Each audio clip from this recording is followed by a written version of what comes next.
Ta-da! No. Welcome to Fantasy Island. It must be Fantasy Island because you know what? Because I think Mr. Work was handing out some wishes today. Let me tell you that. And There was I some know, there was some good games today, man. I know because I got one. There were some great games, dude. Did you watch any of the Cleveland and Kansas City game? Holy shit! So awesome, isn't it? The Browns choked again. The Browns. They're all hyped up, walk in there 22 to 10 at halftime, in control. One of their key players on defense gets his dumb ass kicked out for first he's stomping on the Chiefs player. The Chiefs coach comes up there and pushes them off of him. So the first they're initially gonna flag the Kansas City coach for that. Then the referees get together and go like, well, let's take a look at that. They see that it was the Browns player that was doing all the damage. So they waved off the flag against the Kansas City coach. They turned around and flagged the Brown player and kicked his ass out. That's just like that's why you're Cleveland, you know. That's why you're Cleveland, and you know, and we're not. But I was really happy for the Bengals. They were trying to do their best to give it away too, though. They were up 21-7 at one point, and then they were trying to give it away. And I mean, what are you're getting your asses handed to you the first half? I don't know you know what? Let me tell you, the Steelers had no business winning that game today. None. I'm glad you know. Oh, gotcha. I'm the worst. Believe me, I am not a Homer fan. I will tell you when my team blows chow. And let me tell you, the Steelers blew chow today. They won that game by miracle. Well, I'm going to lie and pretend like my team is good, okay? So your team is good. That was a very impressive win.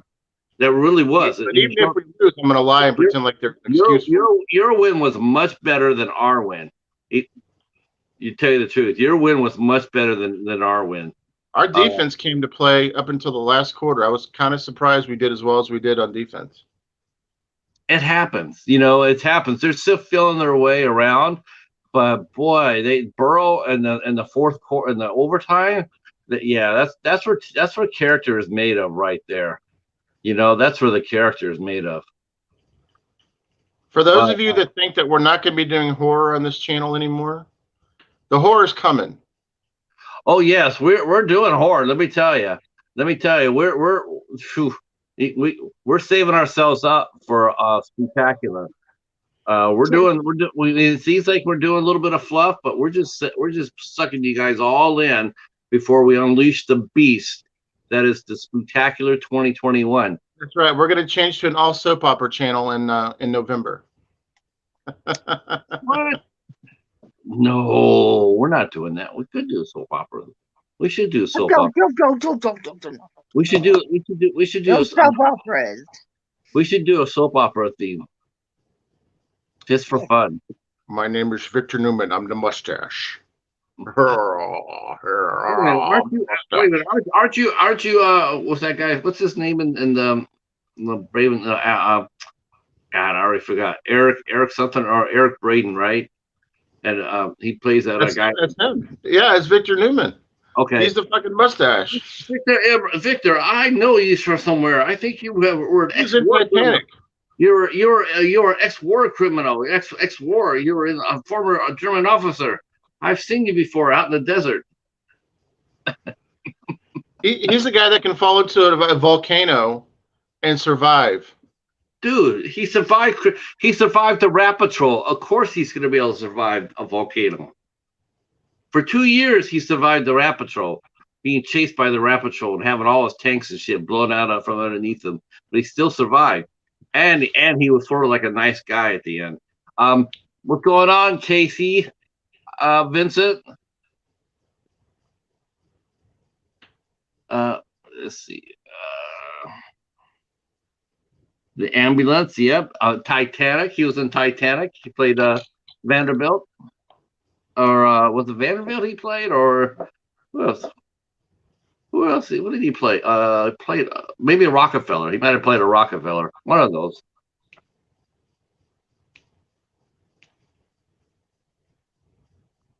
That's the story I remember. Eric Braden, yeah. I think he got sort of obsessed though. I think he got obsessed with he could never like they wanted him to play with we're gonna cast you with some new hot young blood, and he's like, no, I just want to stay with the girl you got me with for 40 years. Hey Sean, how are you? We'll be talking about Sean. We'll talk about Sean. Mr. Bones is in the crib. What's going on, Mr. Bones? Boom, boom, boom, boom, boom. Yes, we're getting ready for the spooktacular.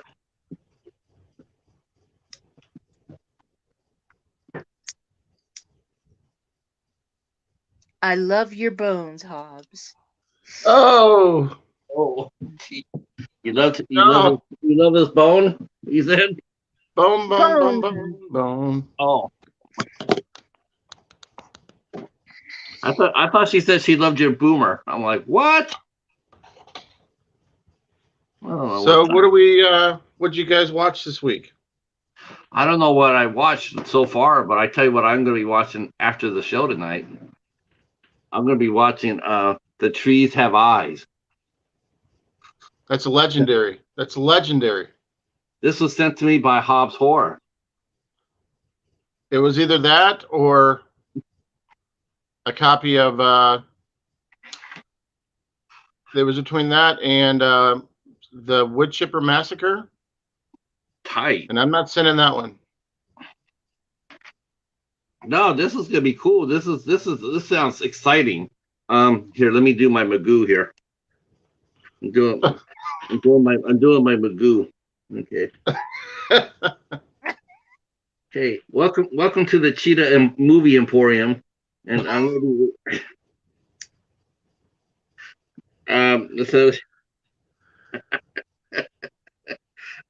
okay. I wish my hair was if my hair was a little longer, it might work. Okay. It says a group of bounty hunters head into a vast New England forest. Have you been to New England? I don't know if they have vast forests in New England. I think they have like small forests. I don't think there's like vast forests, but there's vast. What's up, Tim Hayes? Welcome. Vast New England forest. Send out some hellos while you're reading. Welcome, Tim Hayes. Welcome, Sean. Mr. Bones. Mr. Bone Jingles. Mm-hmm. To track down a dangerous felon. Hi, guys. But as they get further into the woods, they begin to realize that there's something far deadlier than a murderer on the run. The group suddenly finds themselves in the Republican National Convention. Oops, I'm sorry. I don't know where that came from. The group suddenly finds themselves surrounded by a seemingly endless horde of the undead. Oh, I got it right the first time. And with no shelter, no help, and no end to the carnage, survival seems hopeless. Starring Tony Moran. This stars Tony Moran. What's up, Larry? What's up, Horror of Spice, Vince and Becky? The views expressed by the Cheetah don't necessarily reflect the views expressed by the Midnight Hour. Cause. Agreed. What up, Cause? Hey, Tim. How are you, sir? Tim Hayes in the crib. Let's make sure we give Tim Hayes a proper welcome. Welcome, yes. Tim Hayes. Welcome, Tim Hayes. Hi, Tim Hayes. Salam, salami. This is a Bloody Mary. So what did you watch this week, Jennifer and Hobbs? I watched Wildcats. I watch that every day. I watched a movie called Delta Delta Die, which was a erotic slasher with tits, ass, and women's Brillo pads. Hoo-ha's? With JJ's? Yeah. And there was some men's PPs in there as well. Okay. Well, gotta leave something for the ladies. He got Bush. He got Bush.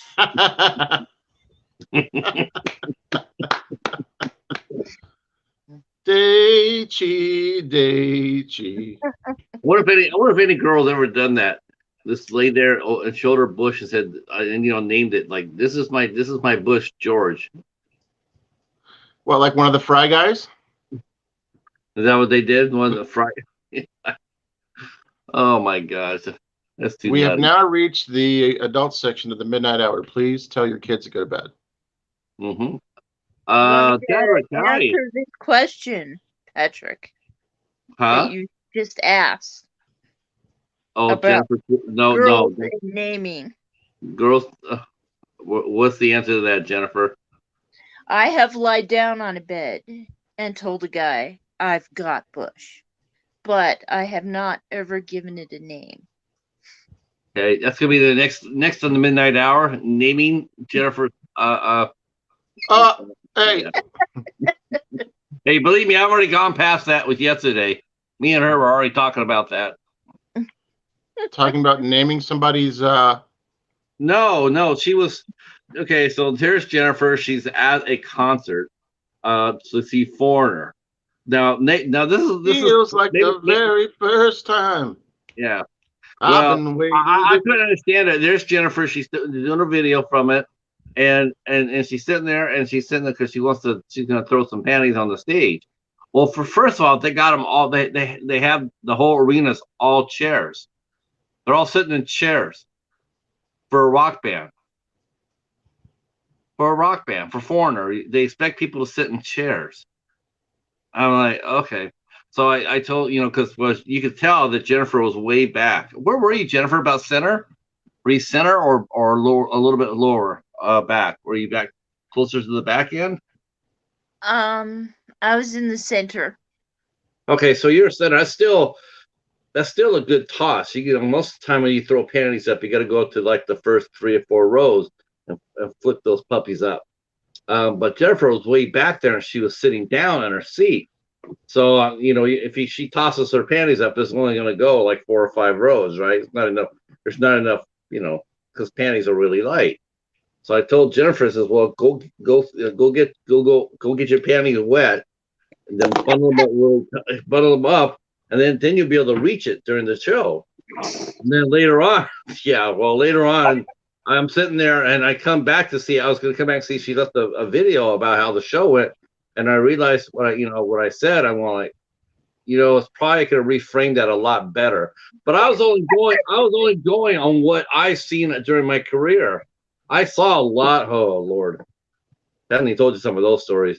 I saw some ladies that were tossing up panties up on the stage. I've been to concerts. I've been in mosh pits. I've seen worse than some draws getting thrown up on stage. Oh, well, hopefully not you. Erotic Nights of the Living Dead. Sean Digital says we should be seeing that one. Erotic Nights of the Living Dead. Erotic Nights of the Living Dead. Oh boy. Said no one ever. Does it have Tony Moran in it? Because I'm there. Tim Hayes says Bloodlust was a softcore adult classic horror film. One of my friends watched. I've watched the Anna Sedera show movies. Those are awesome. Bullets, Bombs, and Babes.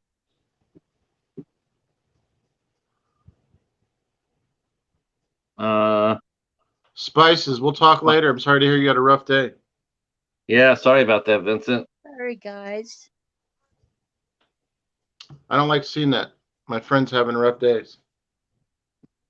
Is Artemis and also, Dragon? Everybody go connect with everybody in the chat. Connect with the Spices. Connect with Sean Blue, but I think most of you know each other. Oh God, yeah. Can you imagine being in Sean's Nickelback concert where they got hit with car keys? Look at this photograph. Oh no! I was just trying to, like Jennifer was sitting back there and she was saying how she was going to throw panties on the stage, and I was just giving her a tip. I didn't bring it up. She did, and I was just sitting there going like, well, she's far away. She's going to get closer in order to launch them, and you got to have weight behind it too, because otherwise they just won't fly. I'm gonna share this out real quick, okay? So what else did you watch this week, Jennifer and Hobbs? I'm gonna share this out real quick. Hold up. Okay.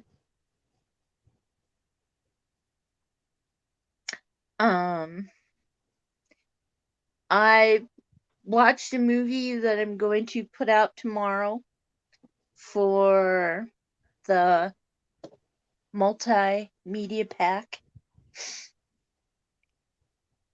And you just got me watching musicals this week. Good. That's a good thing. See, I'm a musical influencer. Oh, I was already a musical fan. I am too. Musicals, they don't get a lot of I don't know. I could be wrong because maybe I'm just in the wrong group or whatnot. But a lot of people don't really talk about musicals a lot. I think they're a fun medium. I think they're fun, and when they're done right, I mean, you can put them on any genre. You can put it on a drama. You can put them on. The only thing you can't put them on in the middle of a superhero movie like Sam Raimi did. That's verboten. You can't do that, Sam. I just want to. I don't think it would musical number would pass in Rambo either. Well, they've done a lot. They've done a lot of horror musicals of of horror films. Like the Vampire Hunter and what stuff like that. I mean, you review 2 musicals and I thumbs down on both of them. Well, they must have been really bad. I mean, like bad. Well, then again, not every musical is really good. Patrick, bad. Yeah, see, I'm with you, Chadrick. See, Repo the Genetic Opera, that is so freaking good. That's the first opera. Now that's not a musical, that's an opera right there. Everything in Repo is that's the difference between opera and a musical is everything is sung in an opera. Every word is sung. Whereas a musical, they have dialogue like this, and then they break out in the song. But yeah, Repo is the first opera. So good. That's another. We were talking about Darren Lynn Bousman earlier, Jennifer. I was saying how he was like in my Spiral review. I mentioned how sometimes he needs to be really inspired in order to get to do a really great job. I mean, he's a very good director. I mean, he's just like any other director. I mean, they have their highs and they have their lows. But he was honest about that with with himself. He's sitting there going like, some projects, that's literally what they do. They have me come in as a hired gun. I direct the movie. They don't want my input. They don't want my opinion. They just want me to shoot it. So that's what I do. And I do think, though, when he does that, he's not really inspired. But with Repo, though, he was really inspired.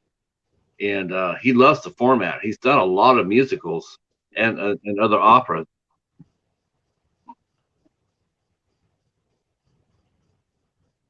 Wow, I need to watch that. I love operas. Oh yeah, Repo the Genetic Opera is it's golden. It's really good. I didn't know what to expect when I watched it. I got it because I saw the cast. The cast was really good, but what really pushed it over for me was it had Sarah Brightman in it, and I'm a massive Sarah Brightman fan. Massive. I love everything she does. Hobbs will be back in a hot minute. He's probably testing out the panty theory, I said. I mean, you got to figure a lot of women don't even wear them anymore. So, Oh, well, of course you have to wear panties. Says who? To a concert? Yes, you have to wear panties to a concert. Says who? Says dirty. What, if you're going to the Oak Ridge Boys? I mean, what the fuck are you talking about? Yeah, thank you, Jennifer. You want to see Tex Ritter or something? I mean, what are you talking about, man? You say Tex Ritter? Yeah. All right. That's awesome. Tex Ritter. Oh, I say you Tex Ritter. I'm going like Tex Avery. I'm going like Tex Avery. No, not panties. I'm just trying. No, I encourage people to bring the panties. It's fun. It is terribly fun. I'm just a kid. I can't hear any more of this conversation. Unless we're talking about Dunkaroos, I don't want to talk about it. Yeah, I found Dunkaroos when I was shopping today or this week, and I told Hobbs that I found them. I couldn't believe it. I was like, here I am shopping, and they had a little clearance section in my store, and I went over to see if there's anything worth picking up, and they had like 3 things of Dunkaroos for $1.25 a piece. I'm like, well, I'll be damned if their Dunkaroos isn't really happening. So I pretty much I'm still finishing up. In fact, I'll be doing my review as soon as we get done with the show. And before I start watching the Trees Have Eyes, I finished up my first season of Paladin.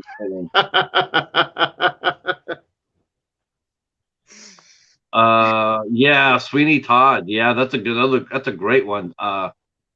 Great one, Mr. Bones. Yep. Little Shop of Horrors. Yep. All good. Man, that's yep. That's right, Casey. A 3-hour review. Yep.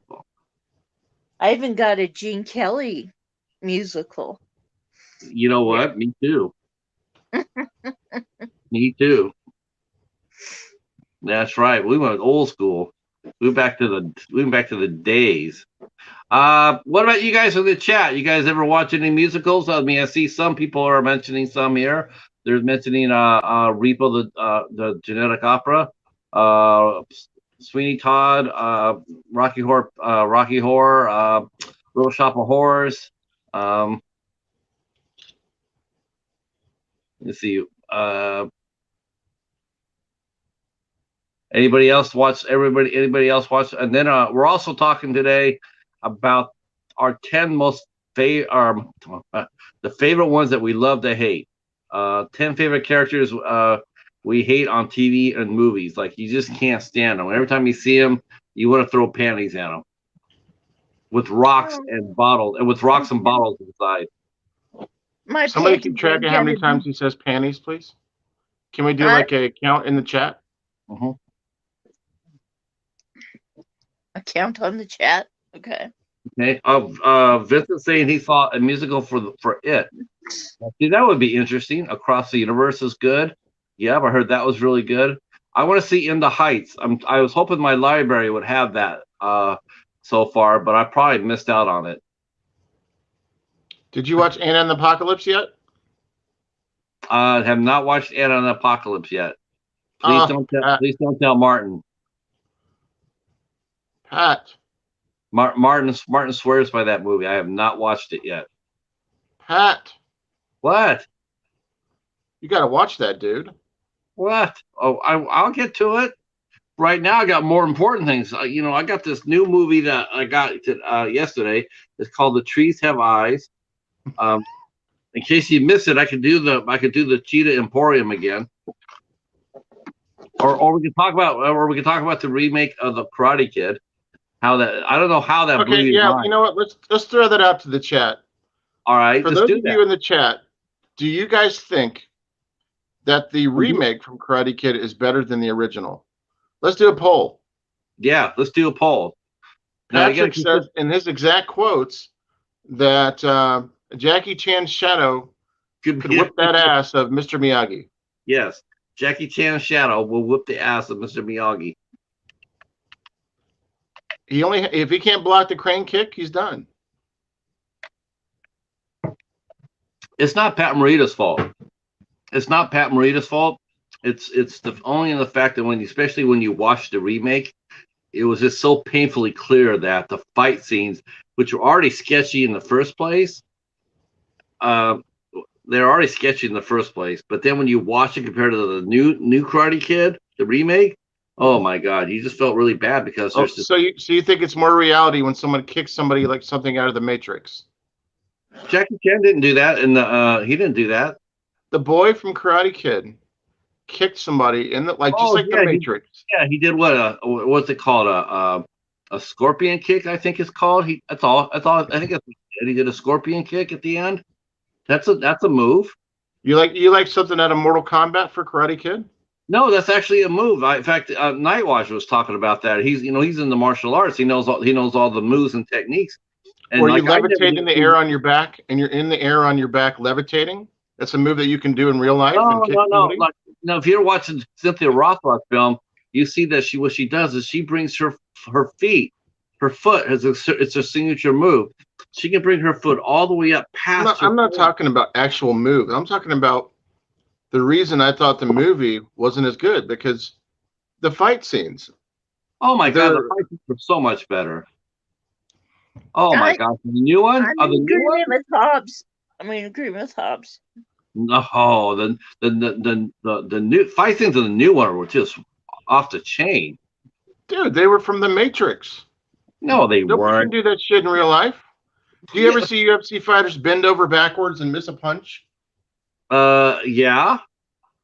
Yeah, like they bend over like Reagan walking down the fucking stairs in The Exorcist. Okay, you really want to go? You really want to go? Okay, you go back. You go back there and watch that. You watch the fight in the first one, the one they showed in the second one, where Creasy's like sitting there and he punches the window. Is that guy really going to hit the window once and turn around and do it again? Is that really going to happen? If he's psychotic, he might. No, he's not psychotic. And then the fight in the third one, he takes on Creasy and Terry Silver. And Terry Silver, I mean, you can definitely. I mean, you watch. Oh my god! Oh yeah, it's just like really. It's ridiculous. Whoa! It's like, it would have been over with. It would have been over with and so fast. It's just no. It's not his fault though. But Jackie Chan is a credible force. When you see Jackie Chan fight, you believe what you're seeing. I mean, he took on all those 6 kids, and he's just purely defensive. He's not trying to hurt anybody. Yet you can see that happening. So did Mr. Miyagi. Mr. Miyagi was attacked first. It was self-defense. Yeah. Miyagi goes karate. Never choose passion over principle. Yeah, I'm gonna watch them. I'm gonna watch Mr. Miyagi break a thick ass tree during a typhoon, and the guy sitting there. Obviously, Mr. Miyagi's there to help him, and then the guy sitting there going, "Oh, now you're gonna get Sato. Now that I'm trapped." Oh, and he's like, "Who would say that? You got the tree stuck on your ass, and I don't care who it is. If he's coming over to help me out, he's my friend, And he said, "Oh, now that I'm trapped by the trees, now you come over to finish me off." And then he gets up there, and then he breaks that big ass pole over him. I mean, think about that pole, all the pressure he hit on that pole, and he's like 85 years old. He's gonna snap that pole in half. Okay, it's movie magic, Patrick. Because he is Miyagi. Yeah, well, he's not Jackie Chan. You rat. I actually prefer Cobra Kai. Yeah, Cobra Kai. I'll give you that. Cobra Kai is much better than Karate Kid too. I mean, I'll definitely go with you on that. William Zabka has clearly showed that someone should have used his ass a long time ago. I mean, he is really a good actor. They did. They tried to use him in Just One of the Guys. Yeah. Well, and in European Vacation. They needed to use him a lot more because he was in some karate movies. He was really good. He was really good he's really good in Cobra Kai. He's definitely the best part about the whole thing. That's one of the greatest TV series I think ever made now. I heard someone actually, I guess maybe because I don't believe it's true, but someone's sitting there trying to call it a comedy drama, and I'm going like, there might be some comedic lines in there, some comic lines or one-liners, but that ain't there's no comedy at all. It's pretty good. It's a pretty good drama. It's pretty good straight ahead, and it's totally like, it could have been easy to go into parody, making this a broad parody. But they didn't do that either. They took it seriously, and it's really, really good. I really enjoyed that Cobra Kai a lot. Let's see. Oh, why? Yeah, but they didn't have wire fu in on the new Karate Kid. There's no wire fu in the new Karate Kid. They played it straight. Yeah, they did not do any wire fu. Just talking about the Karate Kid and the Karate Kid remake. The Karate Kid remake was just a better movie. It's not. It's one of those things where it's a better movie, but it's not their fault. I mean, it was good for what it was at the time. It did not have William Zabka in it. It did not have Brian Tochi in it. It did not have Lamar from Revenge of the Nerds in it. Exactly. Yeah. In the first Karate Kid? Yes. Yes. No. He was in there. The other battles, and you'll see Lamar Luttrell from Revenge of the Nerds and Brian Tochi from Revenge of the Nerds. Is he in there? But I don't. Was he the judge or? No, he was one of the teenagers fighting. Oh, okay, all right. Yeah, I don't know. Obviously, we don't know enough to sit here and talk about which martial art's the best movie for sure. I mean, I've seen a lot of martial art movies, but I can't sit here and tell you a top 10 because I would just tell you some of the ones I've seen, and I know they're not. The only thing you like to watch is I have seen movies and soap operas. That's not true. I watched. I'm telling you, I watched this new movie I got this weekend. It's called The Trees Have Eyes. Let me tell you who's in this cast because you guys are mocking me. But this movie, there. Let me go into my Emporium mode. Okay. By the way, just so you know, that was $25. That movie. You know what? I believe you. That's the thing is, I believe you because I watched you pay $14 for American Scarecrow. I watched you do that. I can't believe I'm sitting there watching. What's he doing? What's he doing? We get to bring that clip up of you coming out of the Dollar Tree with American Scarecrow, and you paid $14 for it. This has Tony Moran, Timothy Patrick Quill, David Michael Carpenter, and Jacqueline Fabian, and it's written and directed by Jordan Pacheco. All right. Those are legends in the community. Those are legends. I cannot wait to show that. Who has seen The Trees Have Eyes? Not The Hills, because this is like a spiritual sequel. This is a spiritual sequel. The Hills Have Eyes. Now The Trees Have Eyes. So you know. He's making fun of me because I mailed him that movie, and no, not at all. He's the thing is, you should see the email where he asked me. He requested it. He sent me a PM saying I would love to get a copy of Trees Have Eyes. So I thought, you know what, I'm going to make the accommodation and give him one of my other copies because he wants it so bad. I said, you know what, Patrick, you're a good friend. I'm going to go ahead and send it to you. It's okay. I got another one for you. I'm going to go ahead and send it. The kindness of my heart, and it's on its way. So. Enjoy it. What you requested.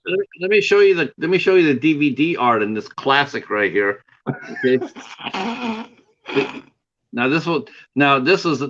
screams. This is this actually. In fact, if I'm not mistaken, I think this is the ISC Midnight movie, isn't it? No, it's A24. A24. I'm sorry. Hobbs sent me an A24 films. The Trees Have Eyes. Thanks, Hobbs.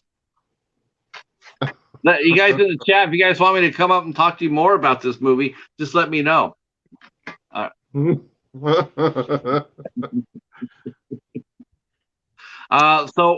what do you guys want to start off with? Do you guys want to start off with our top 10 musical or top 10 characters that we hate the most?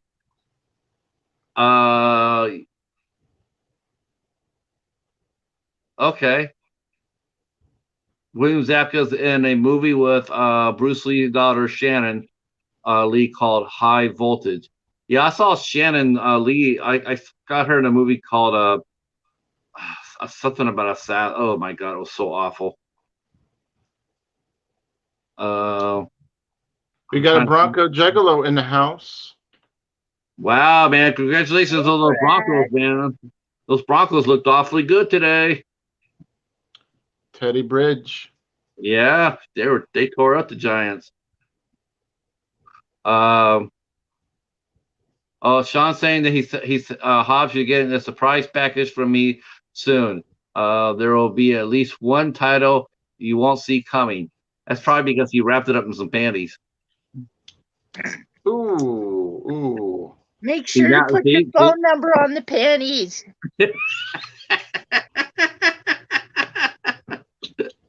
Yeah, Jennifer says make sure you put the phone number on the panties. Is that a common practice? Is that what they do? Oh gosh, yes, Hobbs. Yeah, they do. Oh They yeah. do. I have seen women throw up the panties. They've thrown up the bras. They've thrown up hotel room keys. They've thrown up address books. They've thrown up like lipsticks. They've yeah.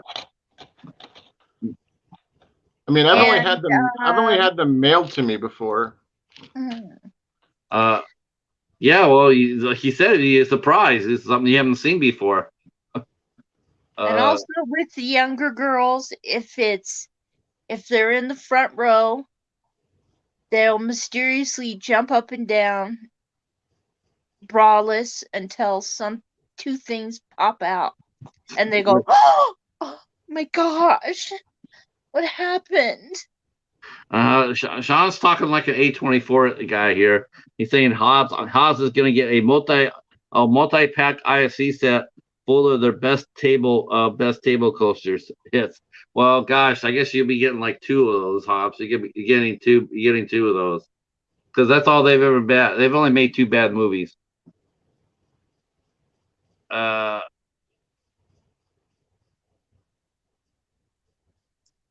see. Let's see. This is the day we find out Hobbs is a Bella Delphine fan. No, I can't say that I like the Phillies right now. I don't hate them. I mean, they're in my league, so if they go, I'm going to root for them, of course. Because I don't really like the Dodgers, so you know. Oh, I didn't know you did fantasy baseball. Who? Is that what you're talking about? Fantasy baseball? No, I don't play that. Oh, okay, yeah. No fantasy sports for me. No. I got an addictive personality. I can't do it. Okay, Human Centipede was just mentioned. Awesome. Already? Damn. Yep. I'm hating the Yankees right now too, Sean. Now, if you want to, yeah, Can we trade you managers? Can we trade you Aaron Boone for Girardi back? That would be fine with me. No. Yeah, Aaron Boone can't manage his way out of a wet paper bag with a map and a CNI dog. He's horrible. He's the worst. He's the worst manager in baseball. So what do you guys want to talk? What do you want to do first? You want to do the musicals first, or you want to do the 10 most hated characters on TV or movies? Let's do the most hated characters first, and we can lighten the mood with the musicals. Okay, you're gonna piss some people off. So no, I don't think so. I think you'll probably piss off more people than me because you have such more movies. You should see a list of complaints I get after our show saying Patrick was talking about he didn't like the trees have eyes. Oh, are you talking about this right here? This new movie I got that Hobbs sent me? How could I not love this? This looks exciting right here. I feel like I almost feel like we should do a movie watch right now with this son of a bitch right here. You want to? I'll put it on right now. Let's do it. And you gotta act it out, Hobbs. You act it out. But Tochi doesn't have a copy, so it wouldn't be fair. Oh, I'm sorry, Jennifer.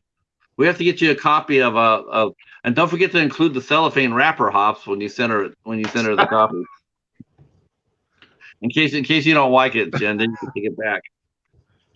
So for those of you that are asking about that, I always like to mess with Patrick, and I'll send him the wrappers of stuff of everything. And I try to be professional because he wants his stuff to be like kept nicely and neat, and I try to send him stuff. If that was the case, your stuff is far more than mine. You actually have a damp case for your movies. I don't have that. I have buckets. I have buckets. You say a damp case? What? This is what I have. This is what I have my movies in right here. See? This is it. See, in a bag. That's all the movies he owns right there. Those are the movies that I got from Romy. All right, let's start. It's 10:40. Let's go. Jennifer, you can go first, and then Hobbs and me. Oh wait, Sean wants you to read the synopsis of The Trees Have Eyes. And Trees Have Eyes. Is this about the tree from the two towers? The Antwise, Entish, finally getting their own movies. No, this is actually. Let me read this case for those who missed it. I'll do this Emporium style. A group of bounty hunters head into a vast New England forest to track down a dangerous felon. But as they get further into the woods, they begin to realize that there's something far deadlier than a murderer on the run. The group suddenly finds themselves surrounded by a seemingly endless horde of the undead, and with no shelter, no help, and no end to the carnage, survival seems hopeless. I mean, is that just scream action and entertainment, or what?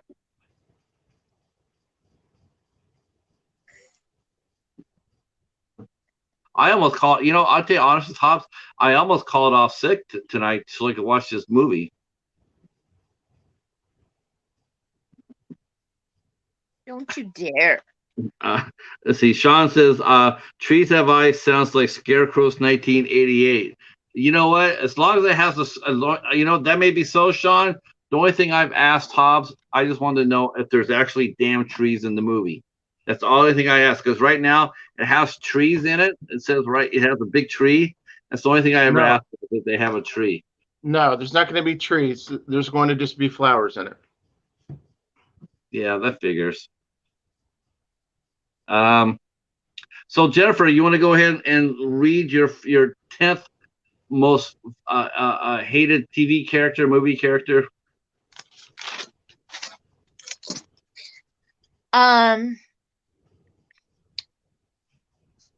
Ace, the photographer in The Love Boat.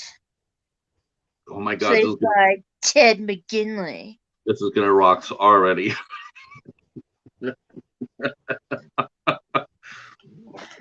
Oh my God! What a great pick. TV series killer Ted McGinley. That's awesome. Yeah. It seemed like they added him on any show that was on its last legs, and they always had to put on new cast members, so they throw him on there and hope for the best. Oh my gosh, that is funny. His character thought too much of himself. Oh, that's the movie right there, Mr. Bones, that I reviewed that. Lessons for an Assassin. Oh, Lord have mercy. Oh, if I could only have the 100 brain cells I lost watching that. Oh my gosh.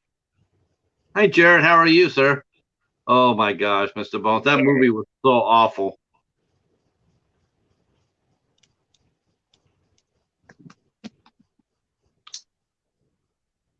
Hi, Brene. How are you? Hobbs, what about you? We can go movies, right? We don't have to necessarily go TV shows. No, you can do both, movies or TV. A character that you just absolutely hated.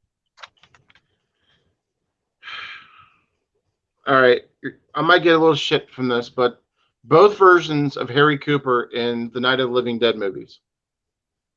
I just wanted to punch him in his face. Mr. Cooper. That was the dad, right? Yeah. Yeah. I just watched it recently. I'm like, dude, I just want to punch this guy in his face. Yeah, he was terrible. Yeah. He was a monster. Yeah.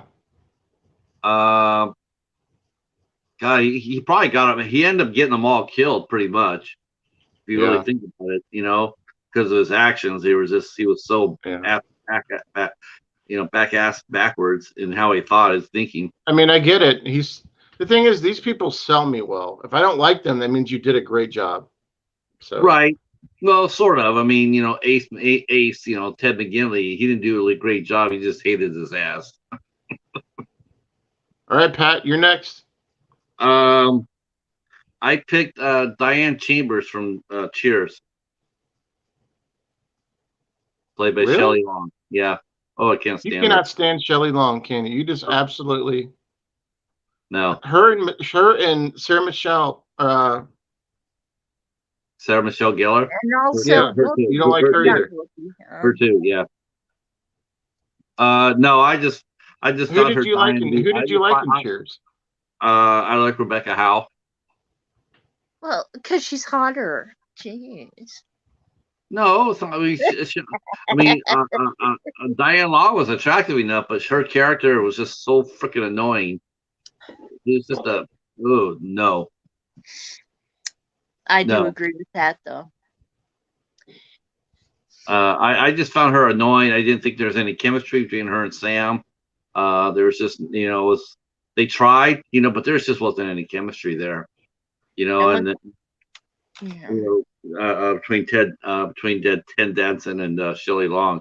And I think the last season where she really wanted to get out of her contract, she thought she was going to become a big movie star is what it was. She thought she was going to be a big star, and she really, made it really uncomfortable on the set, all her demands and whatnot. It must have been a really hell for them to film that last year. How about you, Jennifer?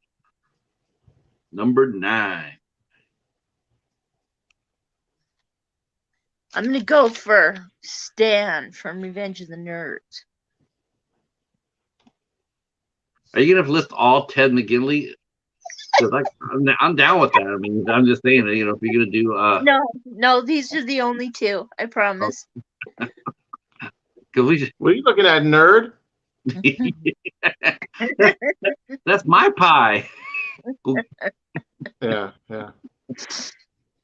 See, even Jared's saying that. See, he liked Rebecca Howe better than Diane Chambers too. They had chemistry. Yeah, and Diane Chambers is just insufferable. She's just a nasty character. Yeah, plus Rebecca Howe did play Vulcan, so that was pretty cute.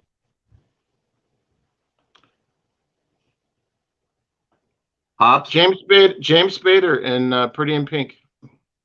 Steph. Ooh, that's good. I think him and I in a perfect world, in the movie world, we would be fighting. I'd be probably suspended.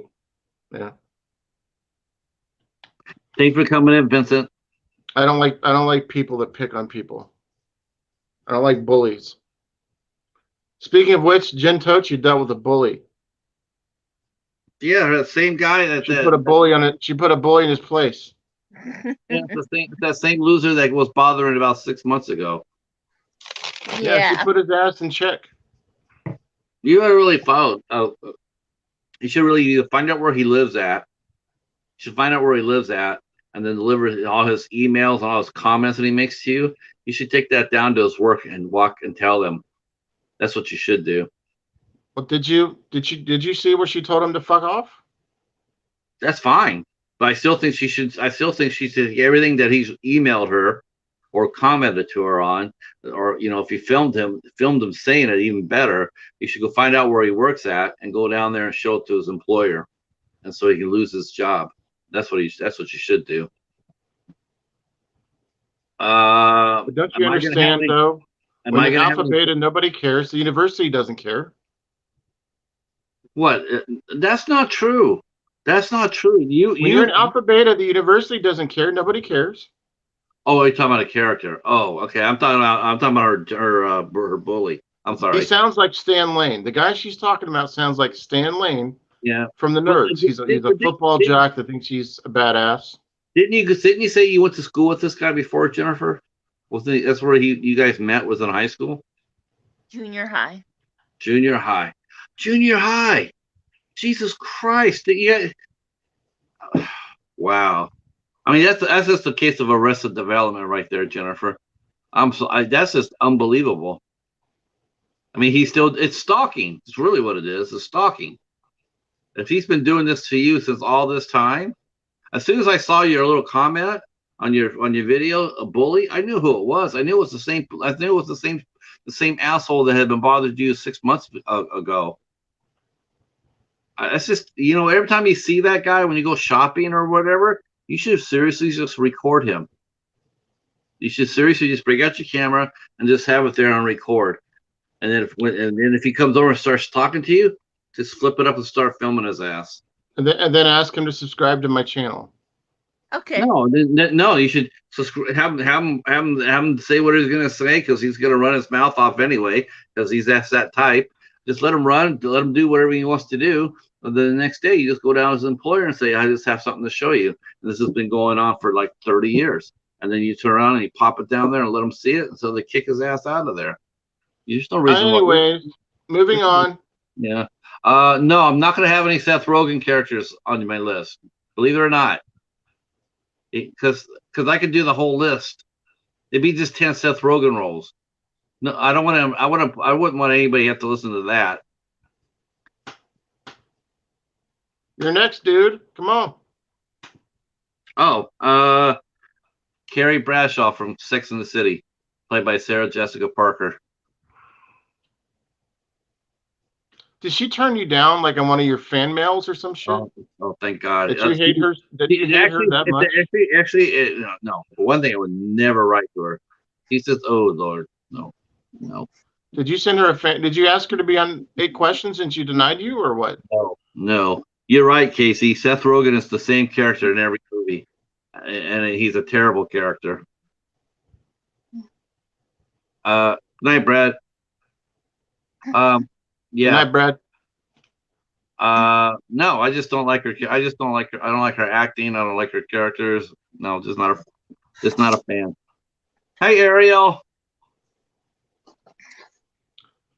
Under the sea, down where it's better.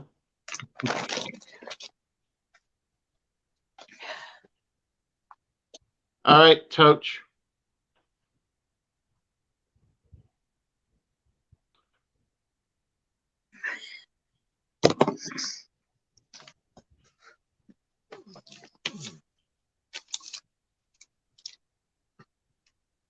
You guys want me to go? No, Jennifer's turn.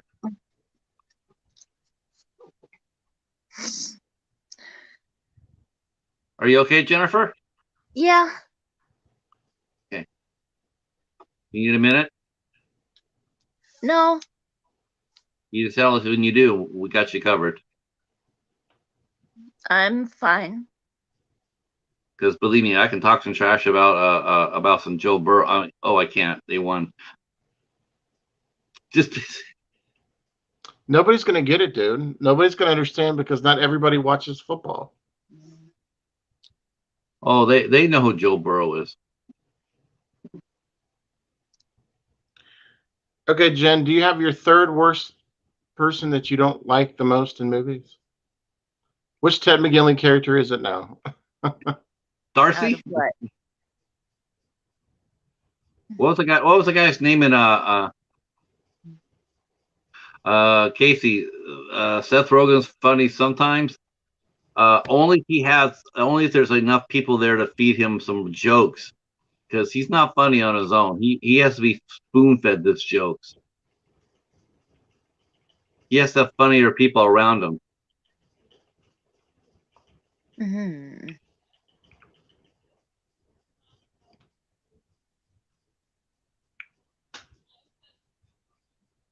Hobbs, why don't you pick it up?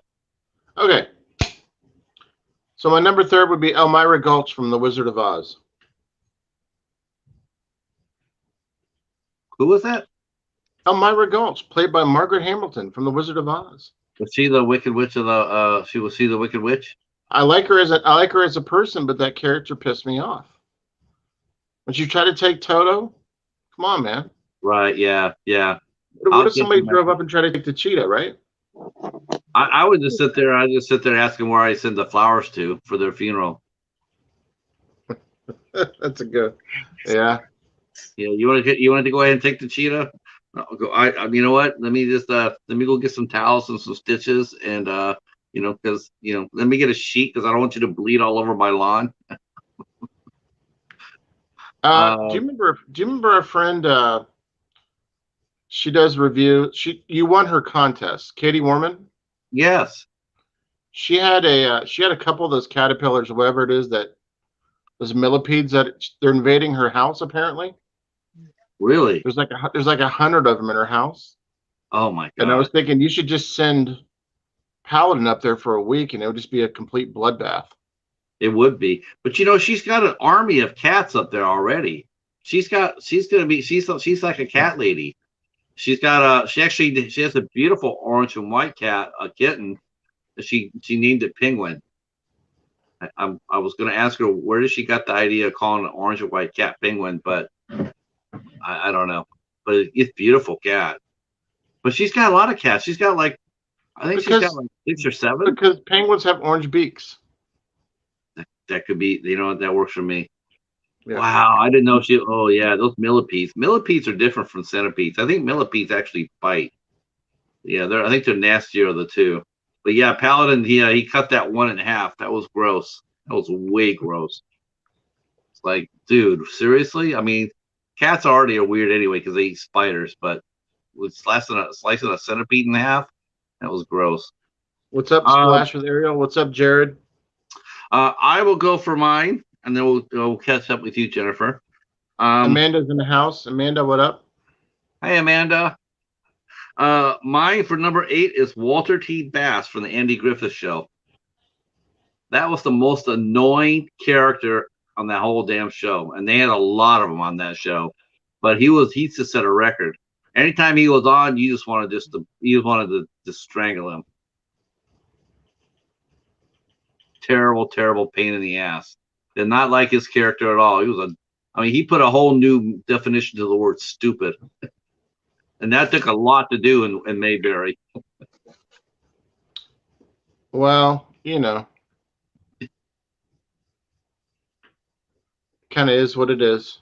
Yeah, but I didn't like that character at all. I thought he was really just overbearing and beyond just a blockhead. And he couldn't understand simple directions or words. He was just stupid. All right, Jennifer, what you got? Got we're going for the movies. Yeah. Who's your eighth worst character you don't like in a movie or TV show? That would be. I have it written down here. Beulah Ballbreaker and Porky's. The movie Porky's. Yeah, what was his name? Huh? What was his name? Her name is Beulah Ballbreaker. Oh, Beulah Ballbreaker. Okay. Or Beulah Ballbreaker. Yeah. God, yeah, she was a hoot. I have mine. My next one will be Walter Peck from Ghostbusters. My name is Peck. Is that the character? That's the character that Bill Murray played, right? No, Pat. No, Pat. He said Peck. Yeah, yes, but this man has no dick. That's not the one. Walter Peck. Oh, okay. I thought that was Bill Murray. Patrick also hates Bill Murray as well, folks. No, I love Bill Murray. So in addition to every major character from the 80s, Patrick also hates Bill Murray as well. Add that to the list. I love Bill Murray. Just not in Ghostbusters 2. Who played Walter Peck? Was that Rick Moranis? No, that's some idiot. I don't know what his name is. Okay. Your turn. Let's see. I put Joffrey from Game of Thrones. That guy, ooh, Lord have mercy. I wanted him to meet the cheetah. The cheetah. Yeah, like you said, the guy who does the role if he gets you that emotional or that vetted in the character, I guess he's done his job. But Lord have mercy, this kid took it to a whole new level. This is despicable. This is despicable character. I mean, nothing redeeming about him. You were just waiting and hoping to hell for him to die, and to do so painfully. And then you cheered when he did. You're sitting there going, hell yeah. So yeah, it was definitely okay. Brene, you mentioned she had to go way back. A character in Green Acres, Mr. Kimball. Yeah, okay. But I picked Joffrey for mine. Joffrey was I just hated that character the most, far more than any other one. That included Cersei. All right, Jennifer, what you got? I've got Carol, Wilbur's wife from Mr. Ed. Mean lady. They made a TV show out of that. Well, they made a movie first, right? And they made a TV show out of that. A horse is a horse, of course. How did they go on? They made a TV show, a movie, a TV show first. Yeah, those who don't remember who Mr. Ed was, he was a talking horse. And I think Donald Connor played him in the the straight guy in the movie. I don't know who they got for the series.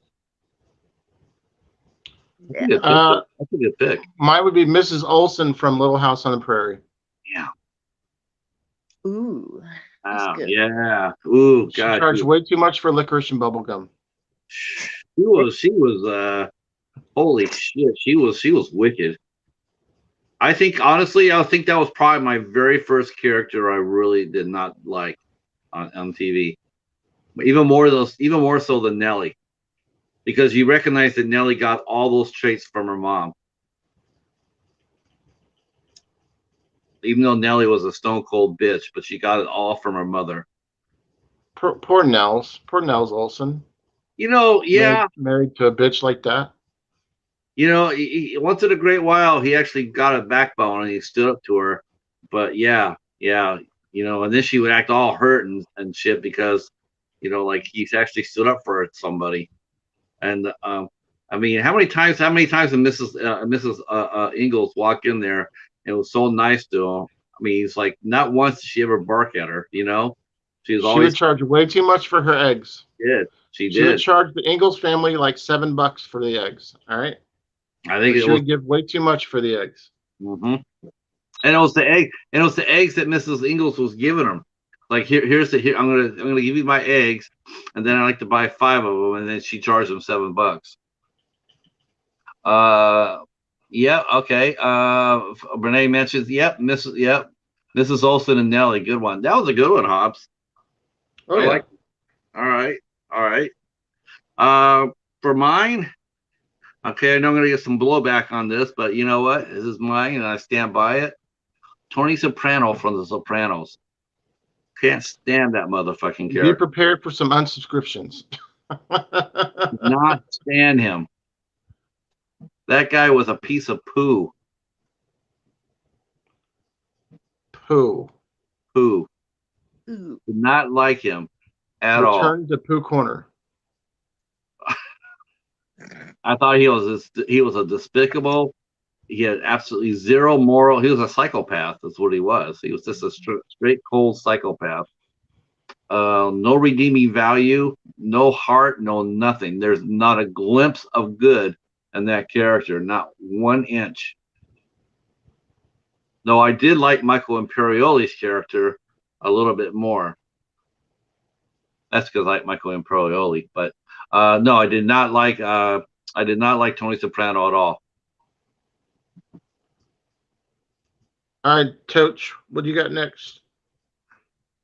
Okay, Roseanne from Roseanne. Nice. No. Yeah. No. Oh, one of Hobbs' heroes went down in flames. I'm No. sorry, Hobbs, but You know Hobbs has posters of Roseanne in his room, right? You'll have to show me those because I don't have any of those. But yeah, it's all good. I think I got a screenshot somewhere of you and Roseanne. Okay. That's news to me. Next up for me is going to be David Hess's Krug character in Last House on the Left. David Hess is just crazy in his movies.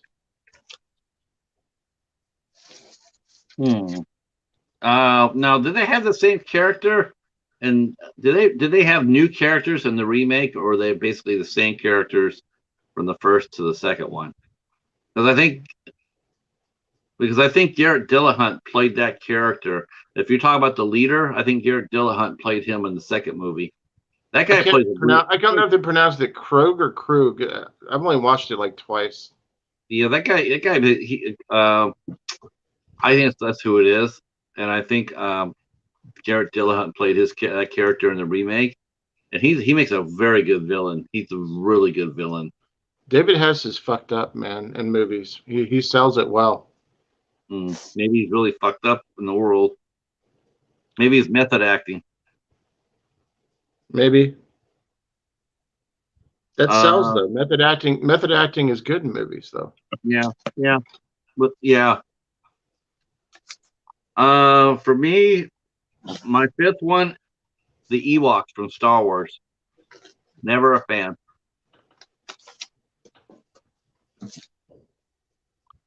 Tim Hayes. I knew Tim Hayes would like Roseanne.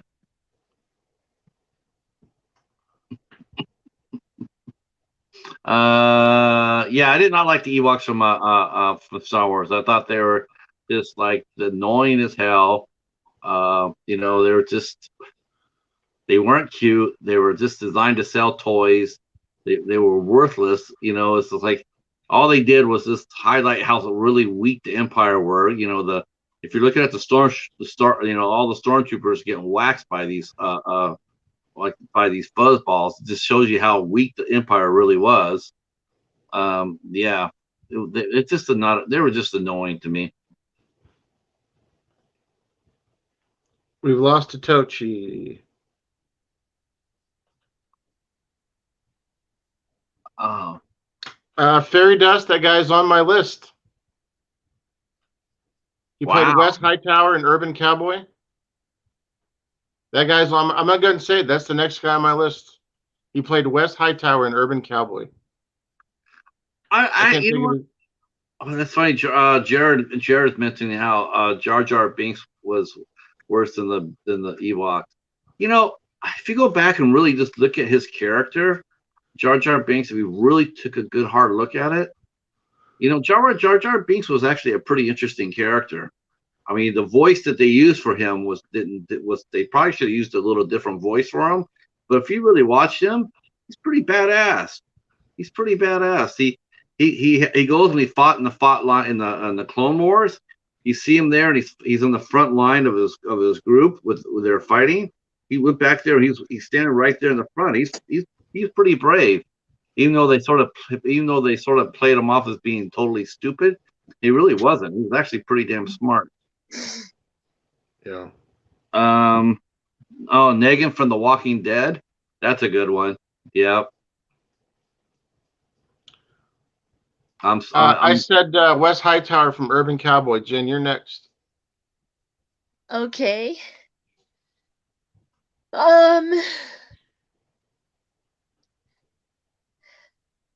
Ashley from Gone with the Wind.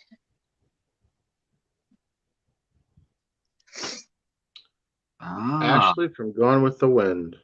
Yes. I think that was played by Leslie Howard.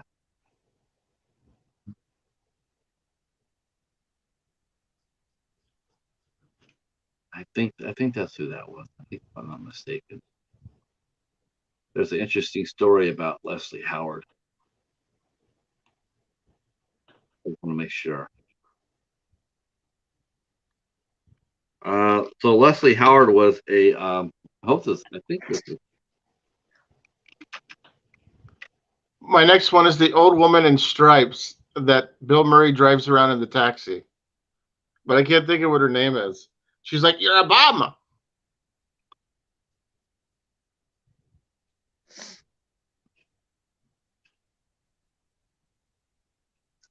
Is anybody there? No, I'm no. So I just want to go circle back to the Jennifer's. Leslie Howard played Ashley. Yes, so he did play that role. Ashley Howard was a British actor, and he was trying to raise morale for for the English, and the Germans, they found out that he was flying back on an airliner, and at that time, passenger airliners were actually agreed not to be messed with. You didn't shoot them down, we didn't shoot yours. It was an unspoken agreement that they wouldn't be targets. But the Germans did it anyway, and they killed Leslie Howard. They shot him. They shot down his plane.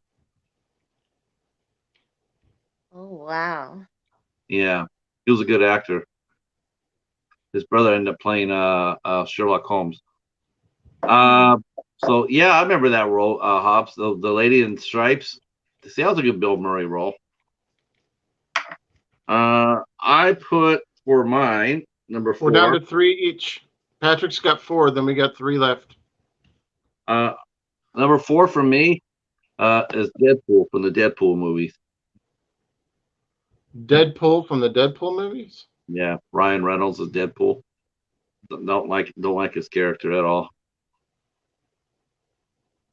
Not a fan.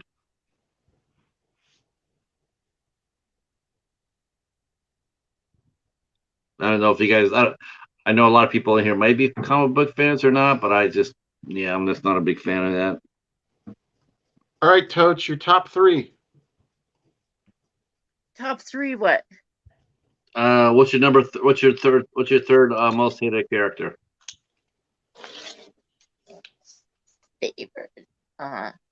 Least favorite is where are you? Mork from Mork. Wow. Mork from Mork and Mindy, huh? Yep. What? Wow. Why? Man, that's Jennifer's list is kicking ass tonight. Nanu, you don't like aliens? Wow. Wow. Well, you know what though? I guess he would be sort of annoying, because the voices, all the different voices and shit, and that would get a little tiresome after a while. But I mean, I guess, yeah, I could definitely see that. I love the show. I love Mork and Mindy, but I can see how Mork would get on people's nerves. Wow. Wow, Roseanne and Mork. Wow. I think she's making my Tony Soprano pick seem rather tame there, Hobbs. I'm still at a loss for words over this. I really can't. Wow. Wow. Yeah. Okay, I'm gonna go with B. Arthur in anything that she does. I just find her to be boring. I've been trying to watch Maude. I can't get into it. I don't like her character in The Golden Girls. Yeah, but when you watch Maude, though, you don't have to sit there and watch her. You just sit there and wait for Adrienne Barbeau to come on the screen and save the day. That's why I watch it.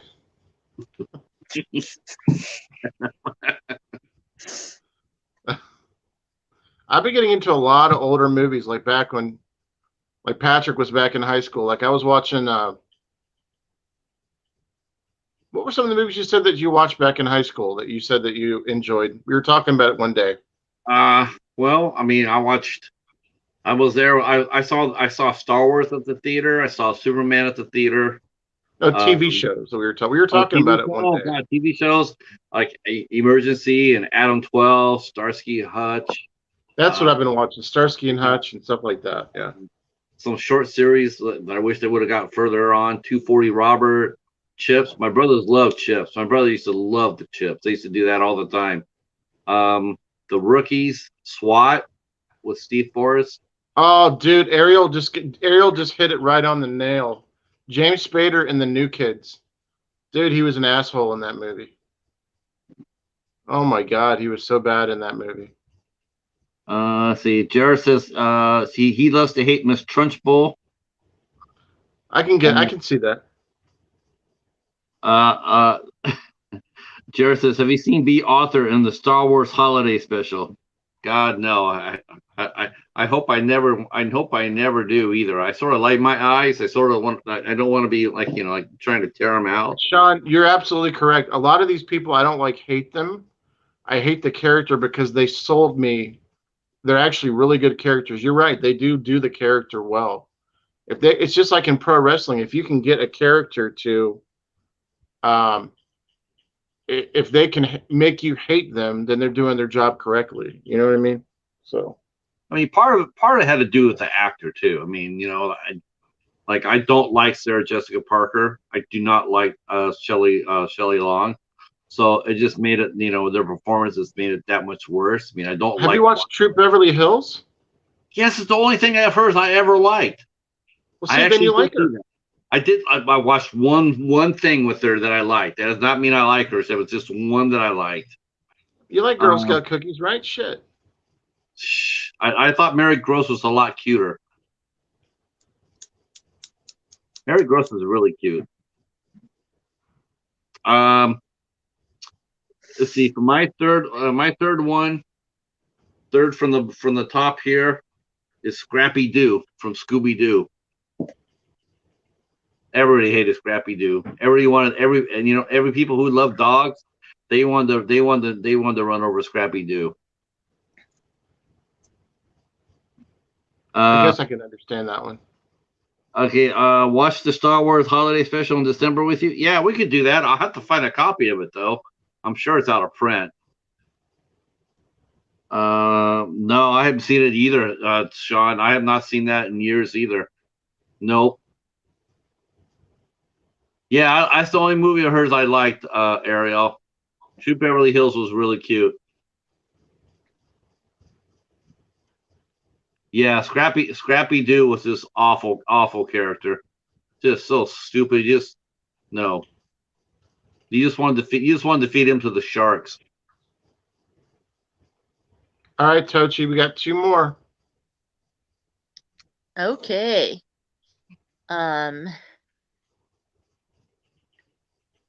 Karen Walker, who plays Megan Mullally from Will and Grace. Tochi, you're killing it. You're killing me. I am. You didn't like Karen? No. Oh my God, I love Karen. Oh my gosh. Oh my gosh. She was so funny. She was that show on Will and Grace. She was the whole heart of that show. She was funny as hell. Oh my gosh. She was sassy. I didn't like Jack too much in that show. That's the person I didn't like that much. I didn't like Jack. I like Will and I like Grace and I love Karen, but I did not really particularly like Jack. Oh. I thought they made his character a lot more and more weaselly as the show went on. I mean, he was actually pretty funny in the first one, and I didn't like how they never really got him. They really never really made him any different than what he was. They didn't. He never got any roots. Wow, that's a Tochi. Your list is blowing ours away. My number two. I do not like Mark Paul Gosselaar in Saved by the Bell. Zach Morris. What about Screech? I like Screech.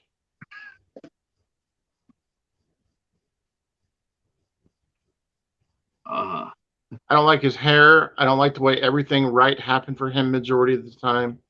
Let's see. Yeah, Mr. Bones saying no one likes a Karen. Yeah, but I like that Karen. I like Karen Walker. I thought she was adorable. What's funny is like Megan Mullally, she actually got a talk show. and everybody was so looking forward to seeing her talk show because they thought that she'd bring a lot of the Karen, how she was on the show is how she was in real life, and it didn't work for her. She was really rather stiff. She never relaxed in the talk show format. It was a real shame because she was really talented, but she didn't like it. It just didn't fit her character, her personality. Would be cool as legit updated release for the Star Wars special though. You would think that they would have done that after the remakes of the last 3 Star Wars movies, but they never did. They never. Yeah, you think that they would put those up in a special and sell them? I know a lot of people would love to see them. All right, number 2, Mr. Cheetah. Number 2 is Gilligan from Gilligan's Island. I watched the first season and I come to the conclusion that Gilligan is like one of the most. He makes Walter T. Bass look like a fucking MIT graduate. Why do you hate Gilligan so much? Oh my gosh, he is so completely inept and clueless. I mean, absolutely. He never listens to anybody. Don't you think he was designed to be that way though? Well, but he was beyond stupid. I mean, you sit there and you wonder, you go like, how the hell did he ever get be first mate on anything? I wouldn't trust that guy to be a first mate on a paper boat that Georgie floated down the street in it. I wouldn't even trust him with that boat. Don't forget to connect with everybody in the chat, folks. Get to know each other. Become friends. Tim saying every character on MASH. Oh, Sean didn't like MASH? Oh. MASH was great. Wow. Right, wow. I would have to sit there and I have to gently disagree with you on that one, Sean. I still watch MASH and it's still pretty damn good. I think what I really like about it too, if you go back and rewatch it, I really like the character of Winchester, Major Winchester. I mean, his character was really, I mean, he gave as good as he got, but that guy has such a great heart. I really liked this character quite a bit. Really? Yeah. Oh my goodness. Yeah, well, yeah, I agree with you on that. I agree with you on that, Sean. I mean, it is hard to, but you know what? They never treated it as pure comedy. That's why they called it a comedy drama.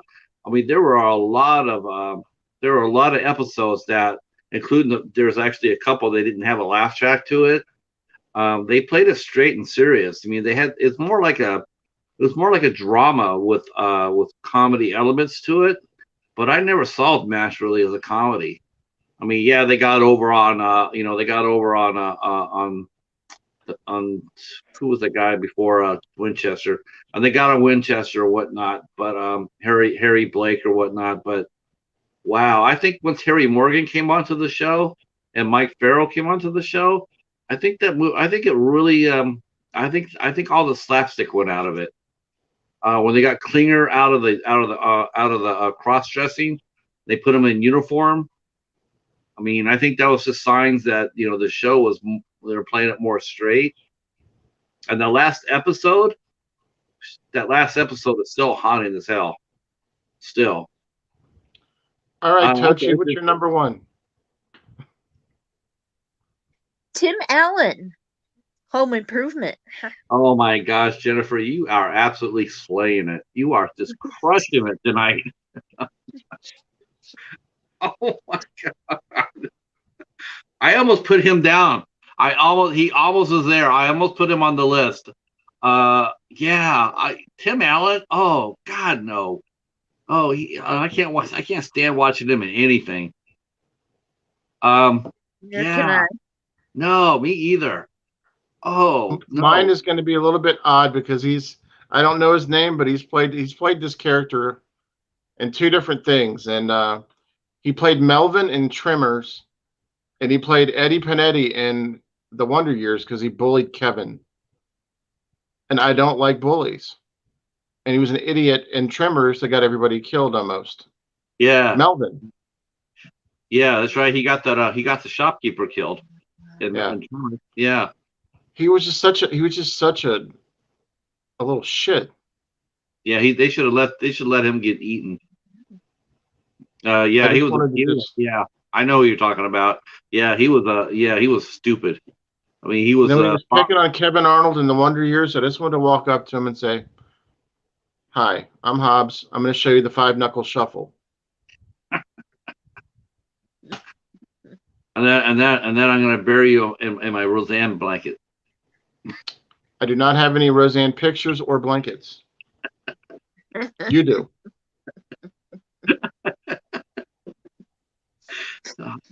Go ahead, Hobbs. Show us the blanket. I don't have one. My number one most hated character, and that I don't like at all. Probably surprise a couple of you, considering how I feel about the show. But that was because I watched the show, and every time I watched the show, I hated him more and more. The janitor in Scrubs. Absolutely cannot stand the character. He's fun. It would have been fun if he was he was very cruel. He was sadistic and he was very cruel. And it really surprised me, honestly, because I know that he would do his own lines. A lot of times he would just improvise, and Bill Lawrence thought he was funny. But there was just a couple of times where I thought they really went way beyond what they should have went. It went out from being funny to being a bad taste. And the one instance I'm thinking about is there was a character who was dying of cancer, and he died. Zach Braff's character, it was his first time. The guy died, and he's racked by guilt because he didn't want to treat this guy because he was a little bit of a smart ass to him. And then they showed him in the elevator, and then the janitor called Zach Braff's, JD. He called him killer, and I just thought that was just so appalling and so offensive. And I just thinking, I know you do your improv. Did you not think about that line before you said it? Did you not think of, like, okay, I got a laugh out of all my castmates, but you really think about, just put it in the proper context and think like, that would not be something that you would say to anybody ever in that situation. So why True would story. I don't want no scrubs. I don't like scrubs. A scrub is a guy who thinks you're fine. So, he's also known as a buster. Yeah. As he sits on his broke ass, sitting his best friend's ride, trying to holler at me. Yeah, so that was my number one character I hated, was this janitor from Scrubs. I've never watched Scrubs, so I can't comment. You never watched Scrubs, not once? I watch horror movies. You think I'm going to put it together with like a movie night with Scrubs and fucking... You watch Maude. I tried to watch Maude. Mm-hmm. But, I'm not going to like have a movie night where I watch Scrubs and Anthropophagus, or tonight I'm going to have a movie night with Scrubs and Insidious, or, just not my type of stuff, man. What about Scrubs? Mash and Scrubs to you. I like the Wonder Years and Maude. And Saved by the Bell. Sean's mentioning like every character in Hatchet, everyone is basically asking to get killed in that movie. And I think they all get killed in that movie. I'm not mistaken, except for Victor Crowley. So those are 10 of our most hated or disliked characters on TV and film. Jennifer, I'm going to have to give the title to you. Your list was best. Agreed. Your winner tonight was the Tochi. Your prize will be this exclusive edition of the Trees Have Eyes. I will personally sign this for you, Jennifer. I'll sign this up, and then I'll have to send this to you. Can you cover the features with it as well? Yeah. See, the special features include I have to go into my Cheetah Emporium mode. Let's see. There is no features on this, Hobbs. He gave me a movie with no features. No scrub. It's got to be anamorphic widescreen at least. Let's see. It is. Chicks, can I hold a smoke? It's made 2019. Jordan Pacheco. He doesn't even have his license, Lisa. All rights reserved. Manufactured and distributed by A24 Distribution Incorporated. Unauthorized duplication or transmission is a violation of applicable laws. Made in the USA. Dolby and the double D symbol. Double D's. Holy shit. So there you go. What is double D symbol? The double douche. I have no idea. From Roadhouse. Oh yes. All right. So yeah, double deuce. All right. So double douche. Hobbs, why don't you tell us a little bit what's cooking with the Spooktacular while we take a small break before we get into our musicals? So I want to let everybody know that I've already got 4 days off planned in October where I can do the Spooktacular all 4 weeks and have the next day off so I can go. We're going to go longer than 2 to 3 hours those nights. We're going to try to do 5, 6 a.m. It's going to be an all-night party, just like the song. All night party. You're gonna do all night stream for the Spooktacular? We're gonna go as late as we can because I'm not gonna be working the days after those. I'm gonna take vacation days. And have you come up with any sort of questions for the Spooktacular, the quiz? I know you asked 4 questions last year. Well, let me go over the format. We're gonna do trivia on week 1. Okay. Or week 2. It's gonna be we'll decide closer when we're gonna do the Rocky Horror Picture Show watch along. Either week 1 or week 2. We're going to do one or the other for those first 2 weeks. And then the 3rd week, we are going to do horror movie discussion. And then the last week, we're going to have an all-night Halloween party. It's going to be like a lock-in. Now, remember, all 4 weeks, we have to dress up. All 4 weeks. Even if it's just a mask, nobody's going to be able to see us. We're going to be dressed up. You have to dress like a character from Rocky Horror Picture Show when we do the watch along. Okay. I'm just trying to wrap my head around you dressing up like Columbia. I'm going to be Eddie. Whatever happened to Saturday night? Wow, we might need some help with that. Jennifer, what are you going to play? What character are you going to be in what character are you going to play in Rocky Horror? Columbia. Oh, see? Okay. So you'll be Columbia. Should we get a couple of... Are you going to have guests to come on there? Maybe one to play Frankenfurter and one to play Magenta?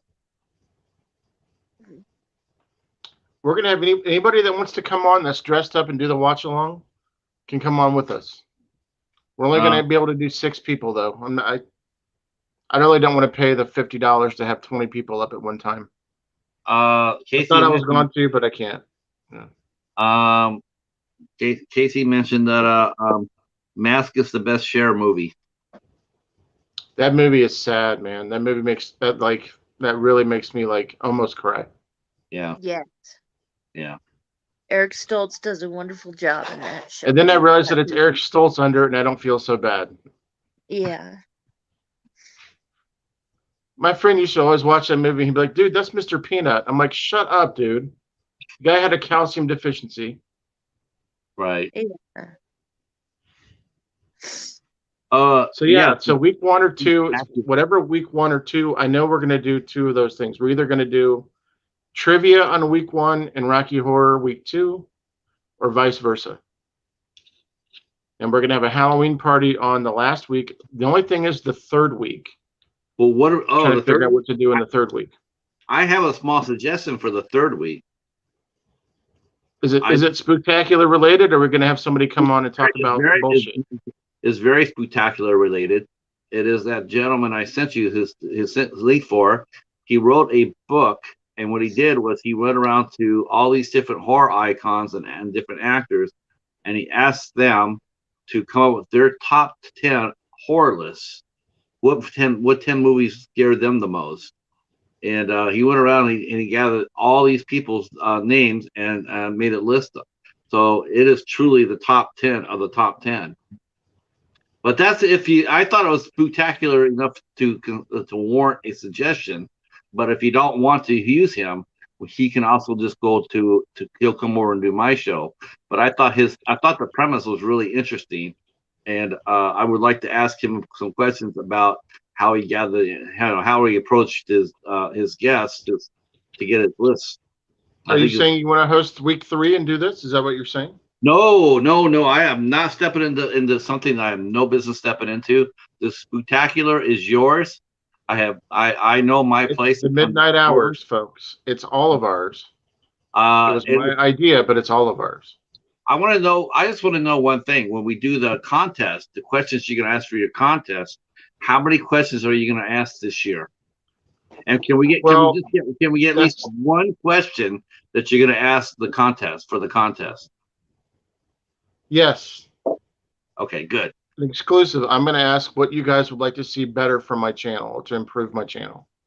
I need more subscribers. What do I need to do to get better? That's spectacular. That's not spectacular related. Because it's not one of the questions.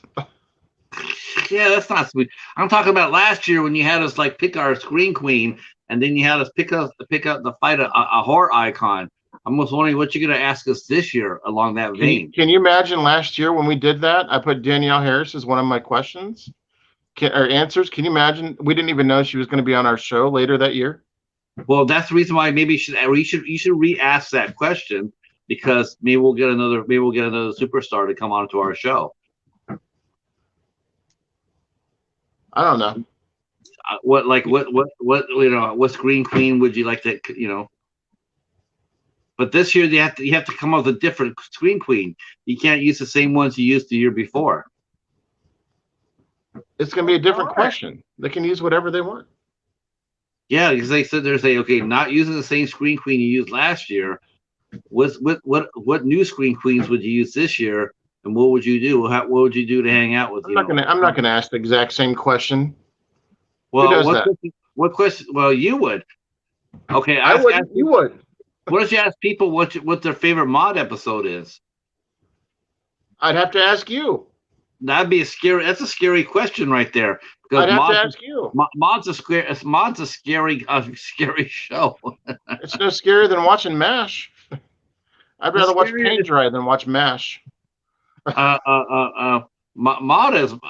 I have never watched mod myself. I have never watched mod myself, Hobbs. So I mean, when you're telling me this, I'm believing you. If you're saying it's not that good, I'm believing you. I've never seen that either. Oh, that would be really scary, Casey. That would, you know what? We want people to stay here and watch. We don't want to chase them away. Casey's saying that you should do an A24 week for the spectacular. No, because then people would try to find you and hunt you down. So no. No, I think they would just unsub from you if you did that. They would just bail out if you said we're going to do an A24 week. They just start unsubbing. We're going to have to go through our musicals quickly because we only have an hour and 20 minutes left on the show. So, but I'll come up with. It's me. It's Hobbs. It's always going to be a party. I thought you at least have one question, one sample question, ready for the spectacular. I was hoping you would have one question because I know you're going to ask more than 4. Good night, Ariel. I might do 4 to 5 questions. Okay, I can't wait. The reason he wants to know is because he wants to be able to try to defend his title because he won last year. I eked one out. I eked one out. And I'm going to go live for the contest. Yes. But it won't be on the midnight hour. It'll just be a live stream. Probably on a Wednesday or Thursday, because that way everybody can watch. And you know what? You're gonna need to be on this midnight hour because you're gonna have so many entries. You're gonna be there. You're gonna be like Beth was with her contest. I think it took her like an hour to do hers. An hour. No, I'm not gonna go through and say if I have too many entries, I'm not going to go through and do like a order of elimination, because that would just take probably 3 hours. 3 hour tour. All right. I'll handle the spooktacular stuff. We'll talk about week 3. We may have your friend on your. Maybe you can host one night. We'll see. Wow, I didn't think you want to give up any of the spooktacular. I don't know that I do. It might cost you. It might cost you some money. Oh shit! You know what? I got an idea. What if you let me host? What if I went ahead and I see about booking one of the people from this movie that I got called The Trees Have Eyes? Maybe we can get Tony Moran for the spooktacular. No, he's not allowed to come on the midnight hour. What about any of these other fine actors in this? Did I show you the art of this movie? Yes, you have many times. Just so you guys all know, he requested that movie in a PM. I'll email it to you guys later. All right, let's go. Musicals. Right. It's 11:40. All right, you go first, Hobbs. You guys want to start with me? Yeah. Listen, okay. Do you want to go first? Little Shop of Horrors is going to be number 10. Little Shop of Horrors. Shop of Horrors. With Steve Martin? Yeah. The crazy dentist? Feed me, Seymour. Yeah, that's a good one. That's a fine one. Have you seen the newest one with Rick Moranis in it, or did you like the one with the older version better? You know the one that I think Jack Nicholson did one. Yeah, did you like that one better, or? I like the musical. I did not enjoy the one with Jack Nicholson in it. No. But I think making a musical was a really cool idea. Yeah. Brett Kelly. No Brett Kelly. God. All right, who's next? Go ahead, Jennifer. I would actually like to get Brett Kelly on as a guest. Hairspray. Oh, that was so much fun. Not the original one. The one with Ricky Lake? No, the newer one. She's in both of them. Yeah, she made an appearance. But that one that was really good. The one with John Travolta. Yes, and Christopher Walken. Yeah. Yeah, that's a great version. Yeah. All right, Cheetah. Number 10.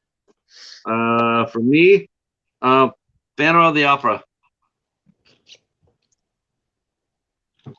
Phantom of the Opera. Though I wish they would have actually took the original cast of the theatrical play. I wish they would have put them in the movie, but they went with Gerard Butler and Emily Rossum, which Emily Rossum's a decent singer. I mean, she's definitely not Sarah Brightman, but she held her own. She did fine.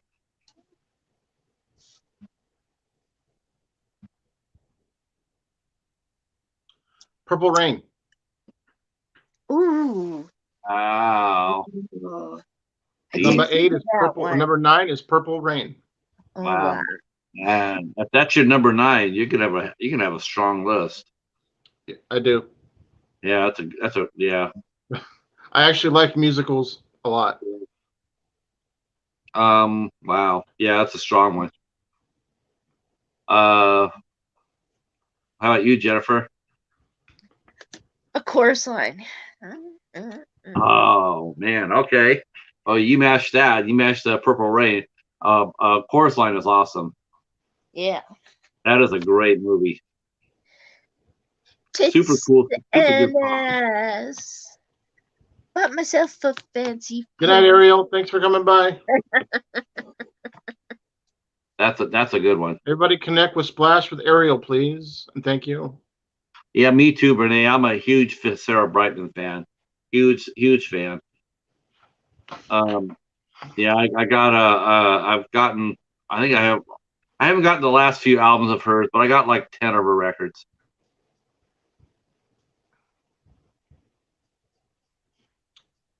Hi, Cheetah. Mine is An American in Paris. Chicago, number 8. Chicago. Okay. That's a they had the original cast members come on there. Yeah, the girls I that believe so. Yeah, the girls that did the Cell Block Tango, they're all original cast members. Denise Faye and the rest of those. Yeah, they were the original cast members. It took Richard Gere. It took Richard Gere 3 months to learn how to tap dance. Yeah, he learned it. He took 3 months to learn how to tap dance. Yeah, me too, Jared. Musicals are really an underrated genre. You never hear anybody really talk about it. Vincent and Becky are back. The horror Spice, the musical. I would pay to watch that. I would too. I would too. And they're going to be hopefully on our show soon. Whenever they decide to come on, they get to pick a date. Maybe they'll have since so Spectacular is centered on horror and scariness. I'm thinking they should come on for the Spectacular and send you some hot sauce, and then you could do the hot sauce. That'd be pretty scary. I'm down. I think you should do the one chip challenge, Hobbs. Okay. If someone's going to pay me to do it, I'll do it. Well, they might buy you the chip.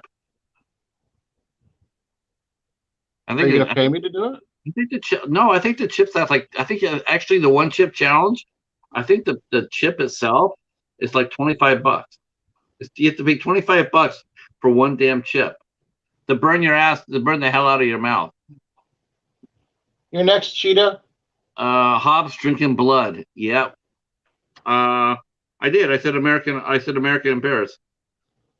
Okay. Who's next? Me? Yeah. We're on number 7, right?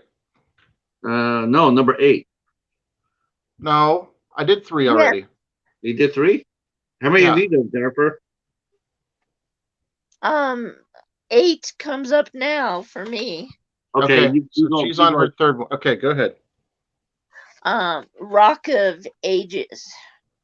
Oh, fun. That's a really fun movie. Yeah. I really like that. Yeah. Rock of Ages. Yeah. I thought that was a lot of fun. And it actually showed that's actually one movie that actually got a little bit right as far as how it is. Tom Cruise's character, of course, is way over the top. I mean, but the rest of that, a lot of what they did there, about the bands, forming up the bands and whatnot, creating the bands and the look, that actually is true. That was really what I liked about it. It had a lot of truth in that movie. Okay. Number 7 is the Blues Brothers. I haven't done my 8th yet there, Hobbs. Oh, I thought you did 3 already. Nope, I've only done 2. Okay, go ahead. My 8th would be The Sound of Music, which was one of Lori's favorite movies. We used to watch that once a year. The Hills Are Alive with the Sound of Cheetah? Yeah. She loves musicals. So we watched a lot of them. The hills are alive with the sound of Cheetah. Yep. All you hear is a giant roar of a cheetah in the valleyways. All right. I guess I'm next. Number 7 would be the Blues Brothers. From Sweet Home, Chicago. We're on a mission from God. Baby, do you wanna go? All right, who's next? Tochi next? My number 7 is something I don't have next to me for some reason, but it's Little Shop of Horrors. Okay. Which one? Huh? Which one? You like the older one or the newer one better? The newer one. Newer. Yeah, she says she didn't like the Jack Nicholson one. Oh, okay. Now, how many live theaters versions have you seen? How many musicals have you guys actually seen in person? I've seen a couple. We have a music theater over here, a dinner theater. Yeah. And it's musicals. You get dinner. It's like it's called, the hell's it called? It's over here in Dayton. La Comedia Dinner Theater. Okay. I've seen Grease. I've seen Footloose. Wizard of Oz. Just a whole bunch of them. Have you been there? Have you been there since you've done the midnight hour? No, I would have filmed it. That's what you need to do. You need to go get a reservation and go over there. Too bad the COVID's happened since I've done the midnight hour. Yeah, but I'm sure you wear a mask and then you go over there and you film it. I'd go there. All right. I'll film it when I go there. All right. I'll try to get up on stage and get thrown out and film it. Yeah, you can stage dive on somebody's steak and fries. I'm pretty sure that would get me arrested instantly. Jared likes the whole. Yep. Oh, Vince, did you mention the hills are alive? It's funny you mentioned the hills are alive because here we go. I got the trees have eyes. I think this is the sequel to that. The hills are alive with the trees have eyes. Thank you.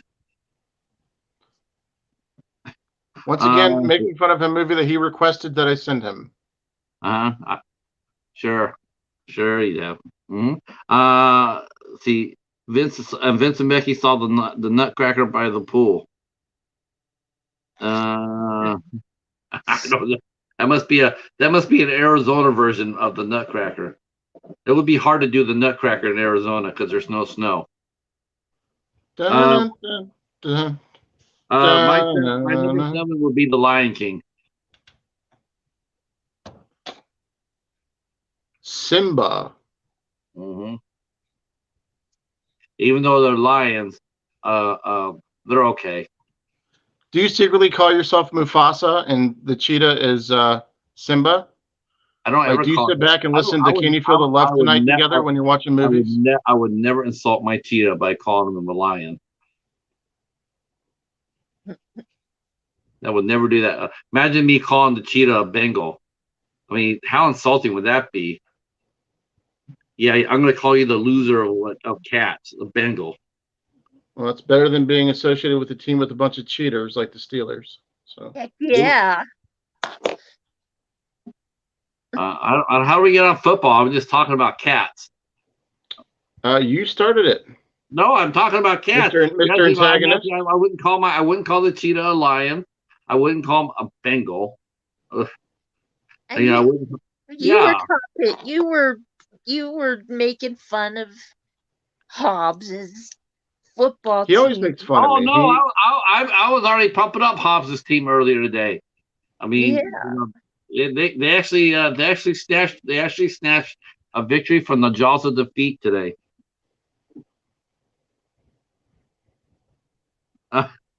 Casey, Seth Rogen as Scar. Yeah.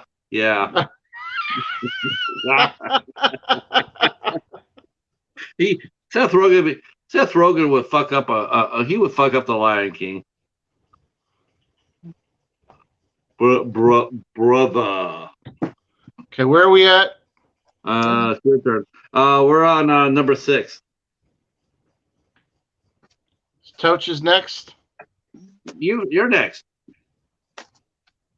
You sure? Yeah. Yeah, he did that. Lion King, and then now it's your turn. Nobody hate. I like Annie.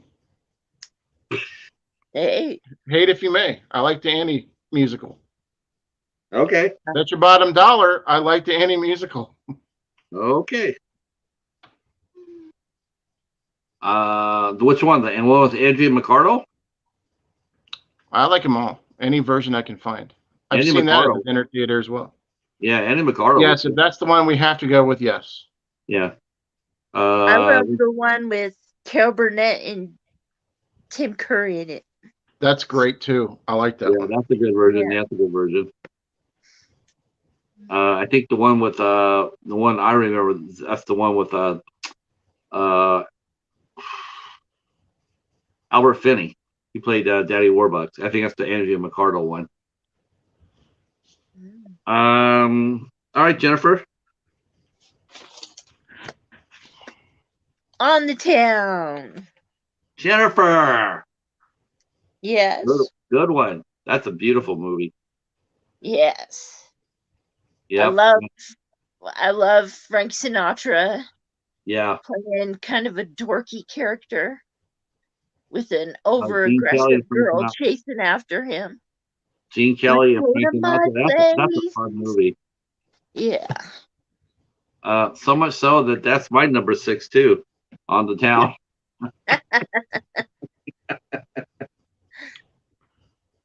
Yeah. Number 5, Repo, the Genetic Opera. Nice. Nice. I mentioned it earlier. I did like that one. I have to be honest too. I actually, I don't know why, because I guess if I did the top 11, it would have made it. But I actually did not put Repo in there, and I should have, because I absolutely love that movie.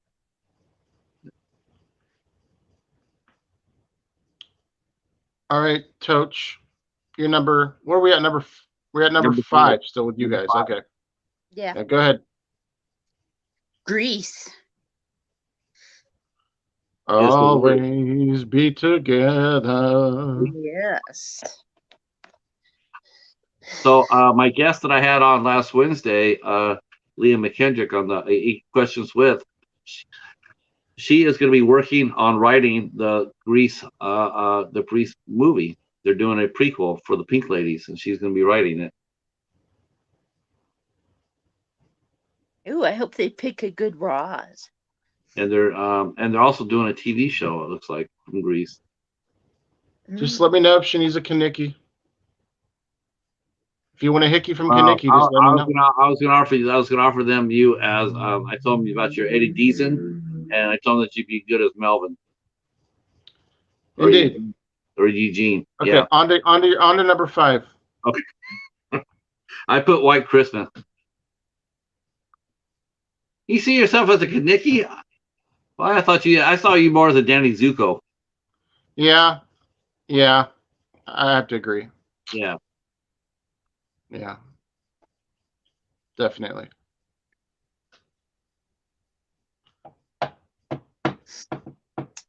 Okay, I guess I'm next. All right, number 4. Ooh, God, this is rough. Damn, I keep changing my mind. Okay, Wizard of Oz. Interesting pick. It's also known as a horror movie. Hey Jen, how are you? We're talking our top musicals tonight. Our favorite musicals.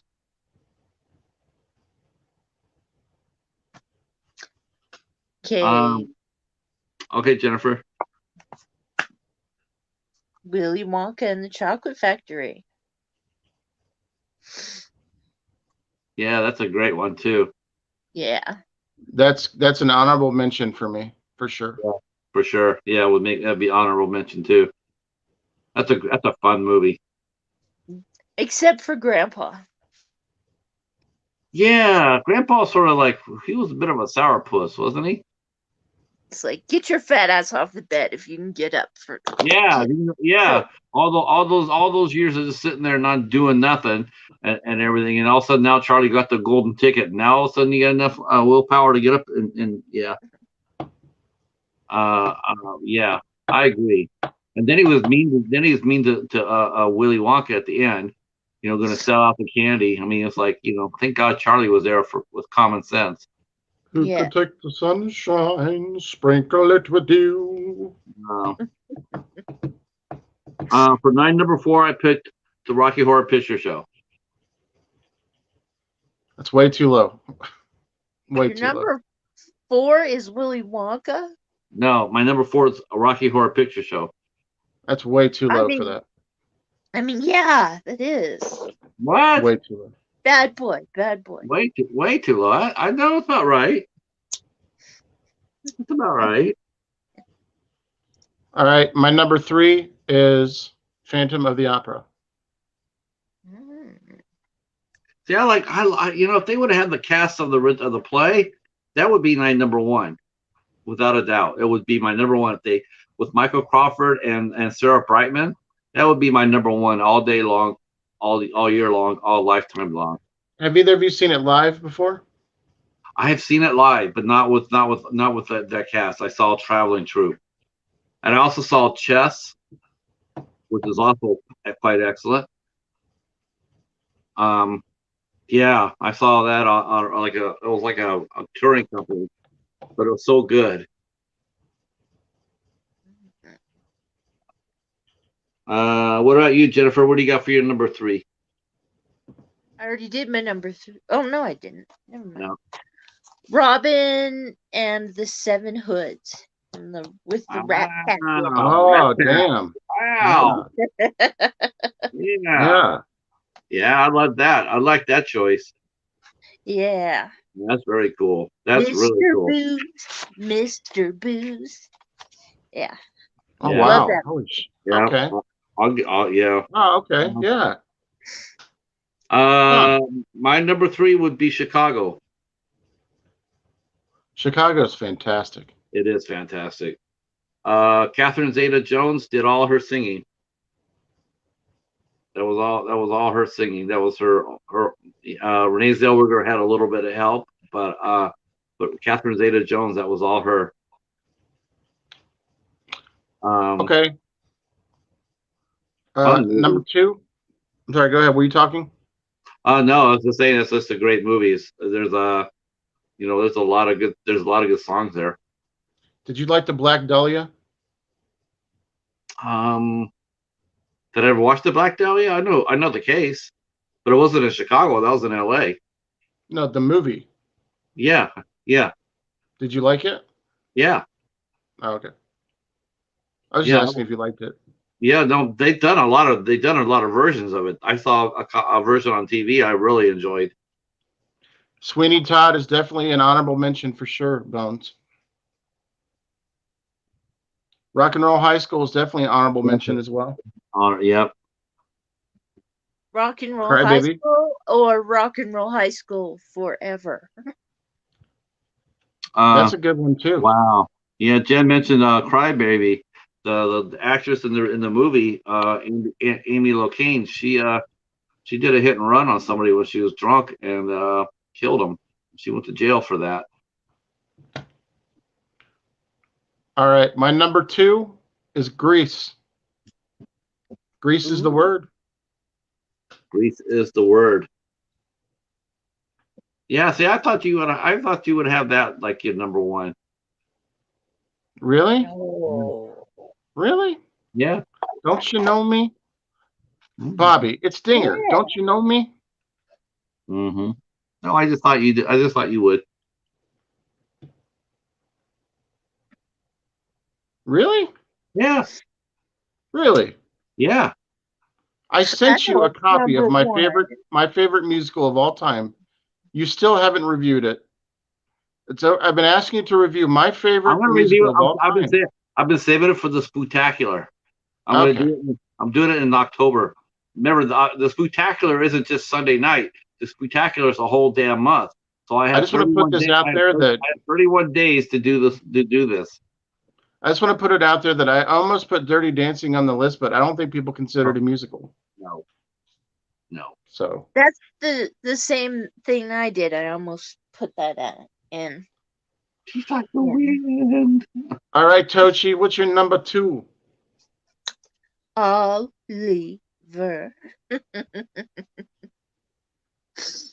What is it? Oliver. Oh, Oliver. Oh, Oliver. You know, I like Oliver. To take a pocket or two. Uh-huh. And Papa. Papa. Is his last name Closeoff? Huh? Oliver Closeoff?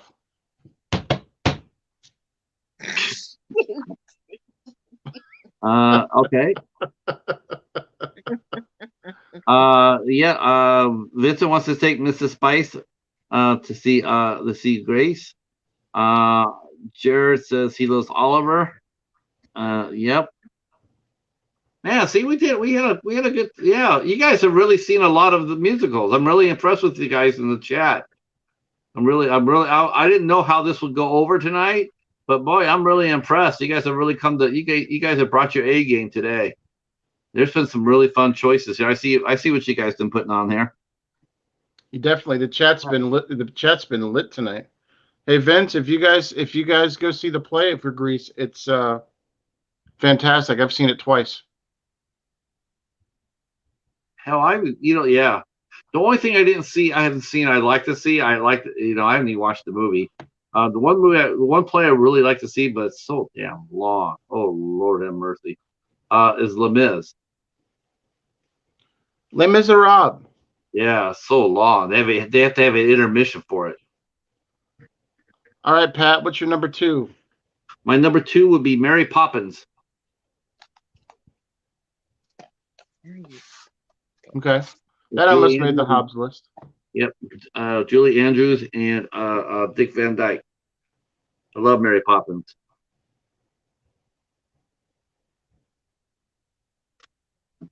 And that would be right. number 2.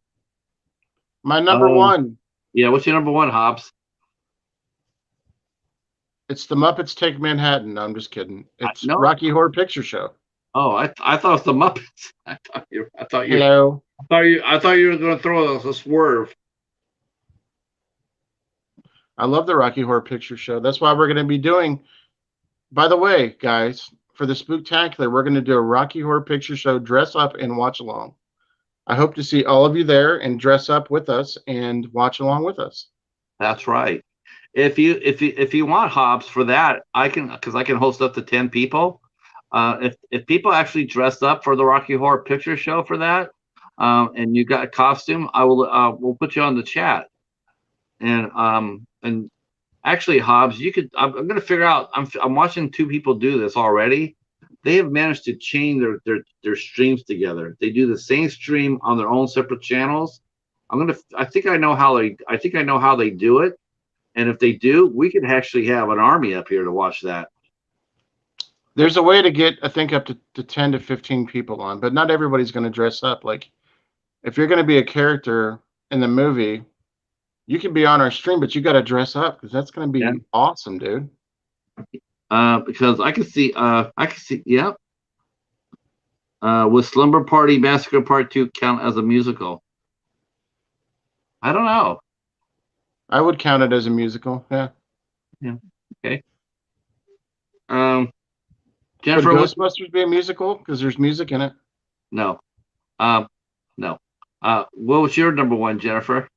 What are you holding up there? Oh, are you holding up? Oh, okay. I thought maybe yeah. Why do you like the Rocky Horror so much, Jen? It's beautiful. It's like the perfect musical. You know, you got nonsense in it. Plus they have meatloaf in it. Who doesn't like meatloaf? Meatloaf, beatloaf, double beatloaf. I hate meatloaf. You hate meatloaf? No, that's from the Christmas Story. Oh, okay. Oh, I forgot. You don't like that movie. I never watched the movie. That's right. You've never seen the Christmas Story. I keep forgetting. Christmas Story. All right, Pat. What's your number 1? My number 1 would be Grease. Grease is the word. One of the greatest movies ever made. It is. Every single song is a hit. I mean, it's just so catchy. Every song. There's not a slow song in there. Everything is la la ba ba la bamba.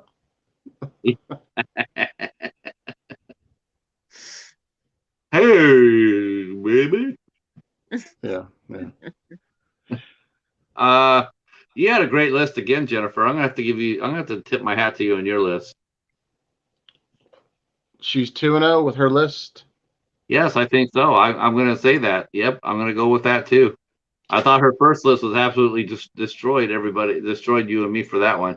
I loved her first. I loved her hated list. That's pretty funny. Let me ask you this: Would you guys consider in the chat Dirty Dancing a musical? No. For everybody in the chat. No, not a musical.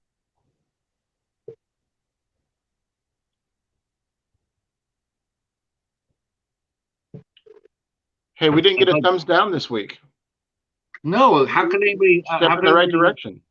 How can anybody give a thumbs down to musicals and hated characters on TV or movies? And see, I bet you thought I bet you thought I was going to get a lot of thumbs down once I mentioned Tony Soprano. But nope. I'm gonna check your subscriber count real quick just to make sure nothing changed. I'm sure I'm still at 349. I'm one away from 350. How about that? Is there anybody that can make a second account and please sub? I'm just kidding.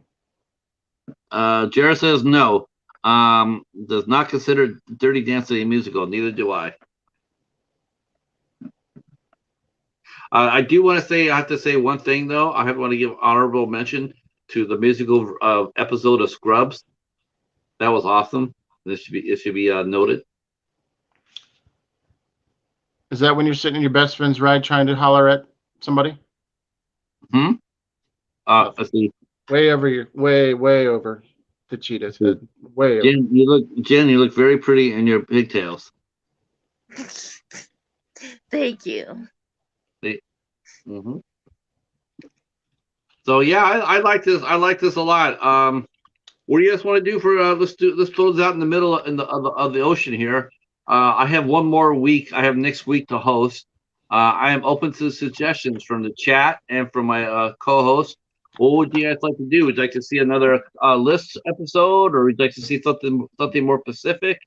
Yes, we've gotten requests personally sent to me. Would you like to see me do a pre-spectacular treat and break out my Halloween set and review Halloween 78 for you guys? No, because you don't like it. I haven't seen it in a long time. We were getting a lot of requests to go back to horror for a little while. We are. They have no idea that the spectacular is coming. It's not just the 4 Sundays or the 5 Sundays.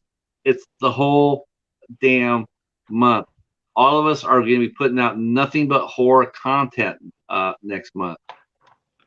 Nothing that I review next month is it's going to be all horror. No soap operas. I have all the Halloween movies looking at me. I have all the Friday the 13th movies go after me. You guys have never heard you never heard a take on those movies until you heard it from me and the Cheetah. He's getting confident. He's becoming more confident, which is good. We have fresh perspective on these movies that no one's ever said before. Me and the Cheetah. You guys will enjoy the thoughts on those. Yeah. So what we're doing here, we're serving our horror energy. We're doing a little bit slightly off horror, just to work up to the 26th when Hobbs takes over. It's a Hobbs takeover on the 26th. He's taking over. I don't know what's going to happen. It's going to be scary. It's going to be frightening. Hobbs has got something up his hat. I don't know. It's going to be a ballroom blitz. It's going to be pumpkins involved. It's going to be cats and dogs living together. Bones is going to be making an appearance. Mr. Bones is making an appearance. Killer. What about Killer? Killer coming by this year too? Yeah, Killer will be there. Killer is going to be there. Maybe a new figure from Hobbs that we all get to name. So don't worry about it. We are still delivering horror centric. We still deliver horrors the same way we've always delivered horrors. That's right. You want horror? You come to the right show. But what would you guys like to do? Hi, Michelle. What would you guys like to do next week? You want me to do like a I could do a pre-show review. I could do a review of Jason X. You guys can all watch that.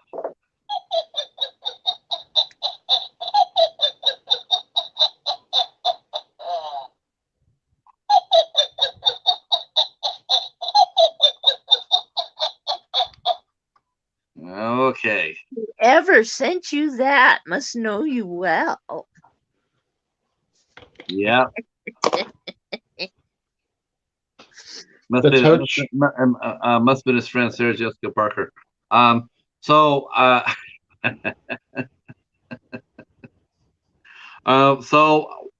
what do you guys think? What do you want to do next week?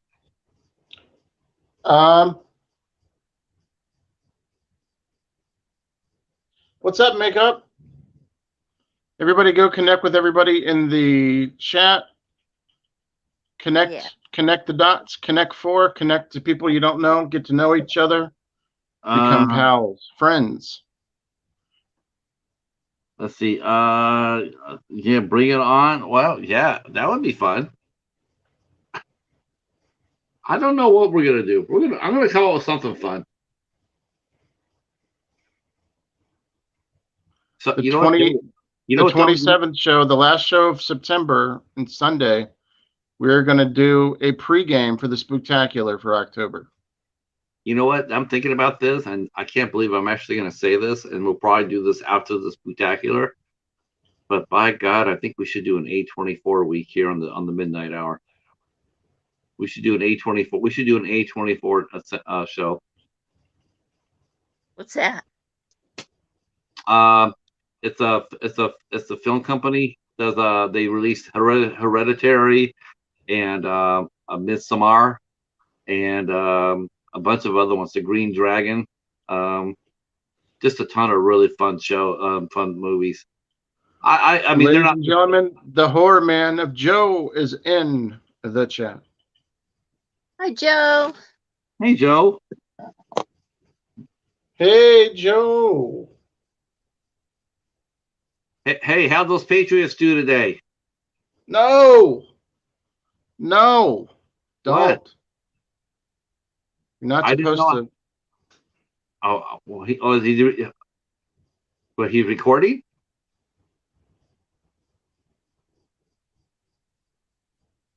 They're not the night game, Hobbs. What? I don't think they're the night game. I think they played today. I think they played. I know they played today, but I didn't want you to talk about it. I haven't seen the game. I haven't looked at the game. Oh, okay. Yeah. So I don't know if they won or lost. I truly don't know. I didn't look. Okay. So let's just say it was a nail biter. Okay. Okay. Yeah. All I know is that the Browns lost, and I was like happy about that.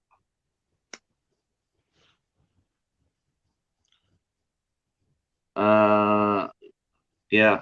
Did not see the game. Let's see. Pretty good game. Rock and Roll High School, Ramones. That would be a good. That's a musical for sure. Oh, lost by a point. Oh. There were a couple games today where fumbles dictated the entire game. One of them was the Patriots game. The other was the Bengals game. Wow. Sorry about that, Joe. But how did Mac Jones play? He did good. He played well. He got him in position to win, and somebody fumbled. So, okay. So, there you go. Yep. Okay. See? I had them winning today. A lot of people's picks were way off, man. Way off. You know what? Maybe they didn't because rookie quarterback. I know that Lawrence started and he threw three. They had him throwing 3 touchdowns, but they didn't tell you they also threw 3 interceptions too. Who? Trevor Lawrence. Yeah, he was 3 for 3. Yeah, 3 touchdowns, 3 interceptions. Yeah. So, what do you guys want to do next week? We should maybe have an open. Let's have an open panel. All right, open panel week. Come kick it with us. Come kick it with us. Open panel. Yeah. We're gonna open up the panel. Yep.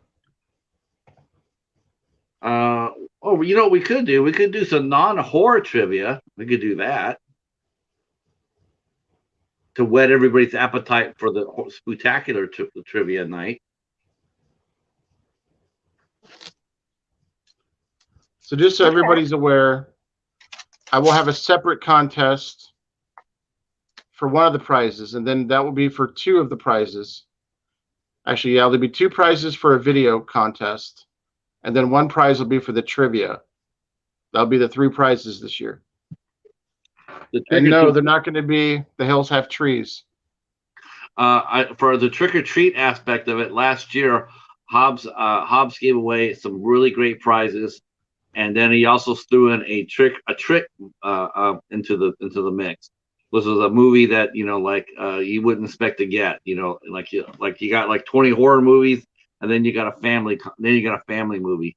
I'm gonna tell him, Hobbs. I know you told me not to, but I'm gonna tell him what the trick. He told you not to tell him. Don't tell. Yeah, but I gotta tell because I want people to know. But for the trick of the spectacular prizes, he's giving away a bingo ticket. So, so if you're into being scared, you can come watch the most drunk fans in all of football, the Bengals, and you can. Yes. Man, I think Sean will probably be upset hearing that, because I thought he thought the Eagle fans would be number one, but no, the Bengal fans have taken over. They're now the drunkest fans in football. Jen's giving us the look of death. She does not want us to talk about football anymore. Oh, sorry, Jen. We have to talk about it just a little bit because both our teams won today. We snatched victory from the jaws of defeat. Okay. All right. So should we do the bugles? We're at 12:30. Yeah. Yes, we can do the bugle, but only if we get our trumpet player to play it.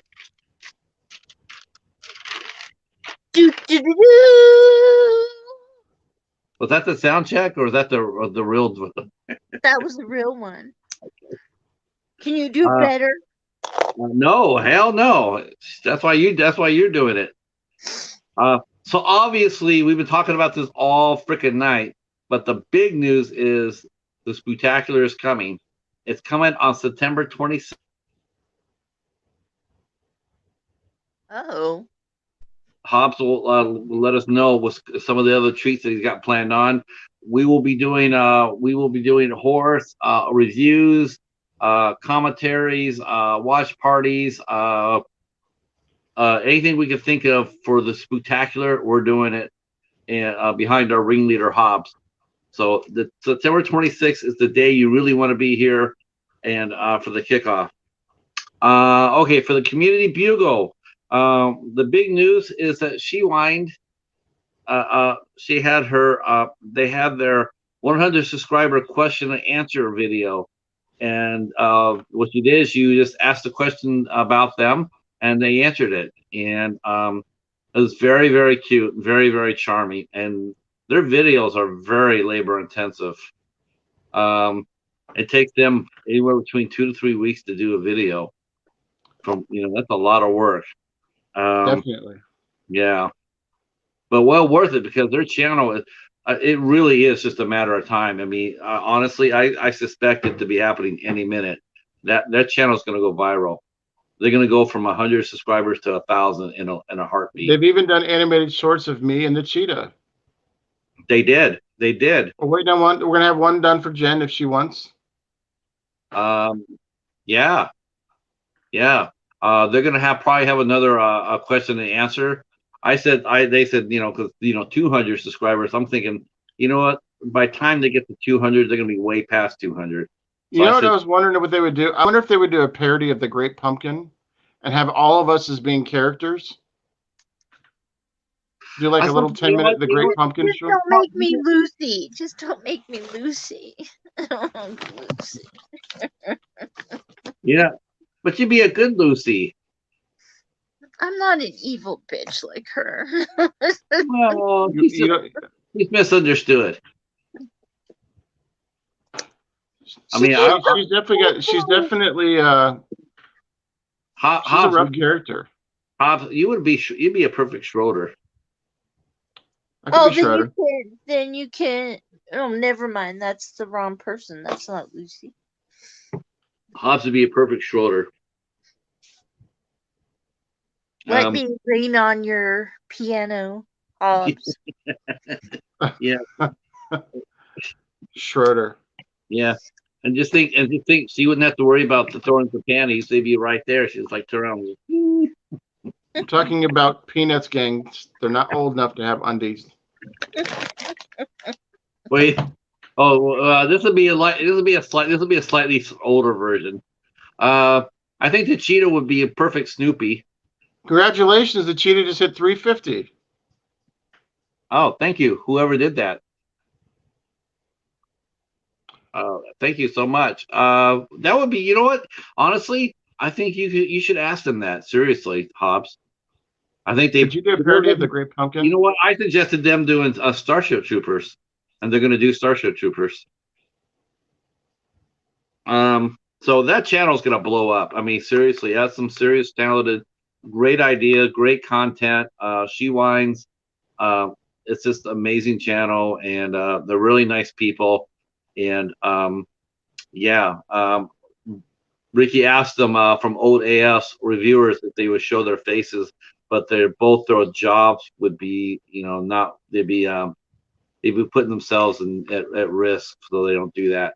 I had a feeling about that. I had a feeling they were disguising their voices, because she sounds like she's 90 in her videos, and I thought about that and I'm like, that's just not her real voice. She's masking it, and I can understand that now.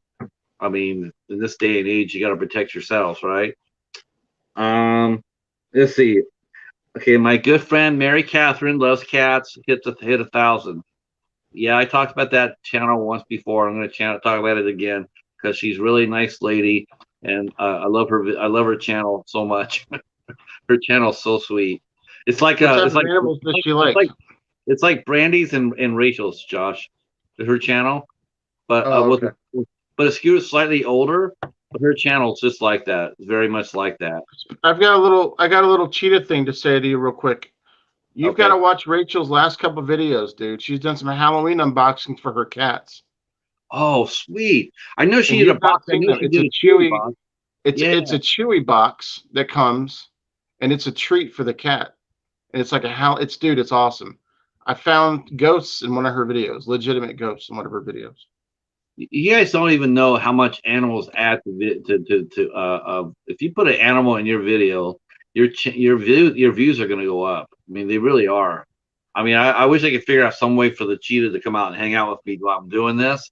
But every once in a while, he'll come over and he'll bump my leg, and I'll pick him up. But he never jumps on the desk. Like, he's well mannered, but I wish he wasn't. So she reached 1,000. People don't seem to like when I have my animals out. Damone's awesome. Oh, okay. Because you own a dog, right, Jennifer? No, she passed away a little while ago from old age. Yoda How old was she? She was 13. How long ago was it? About 6 months ago. Okay. Well, whenever you're ready, not now, but when you're ready, you should go get yourself another pup. When you're ready. Yeah, but she also has Damone still, right? Did you find Damone? Yes, I found Damone. I don't think Patrick knows who's Damone is yet. No, who's Damone? He's my corn snake. Oh, I think you know what? I think I do know who he is. I think you showed him once. Yeah, you know what? I don't know. You know what? Honestly, what's funny? I think if you showed just your snake wrapped around your arm, people don't like that. But you know what they'll like? If you feed it. If you feed not your everybody snake, like no. No, not everybody likes that. I swear to you, I don't get it, but you get the most traffic. You'll get so many comments. People either are raging or not, but whenever you do a snake video where you're feeding them, people come out of the woodwork for that shit. They do. I don't even like to watch that when I feed my snakes. Yeah, they came out of the woodwork for that shit. People are weird. Do you know what's the crazy thing about Damone, though? He's got this attitude, right? Yeah. Like, you can tell he's got this attitude. He's like, he doesn't care whether you come, stay, lay, or pray. He's just got this attitude about him. Oh, I think all these animals. I think animals, like a snake or a turtle or whatever, I think they definitely have their attitudes. He really does. I mean, he doesn't care whether you come, stay, lay, or pray. He's just got that attitude. You know what I mean, Pat? Right. You know? Yeah. I mean, you saw Brandy's bird. That bird had worlds of attitude. Paladin. I mean, Paladin. You see him. I mean, he's got a lot of personality. Ton of personality, actually. Woo! Um, We're talking about Mike Damone from Fast Times. We're being yeah. silly. No, you got if that's what you named your snake after.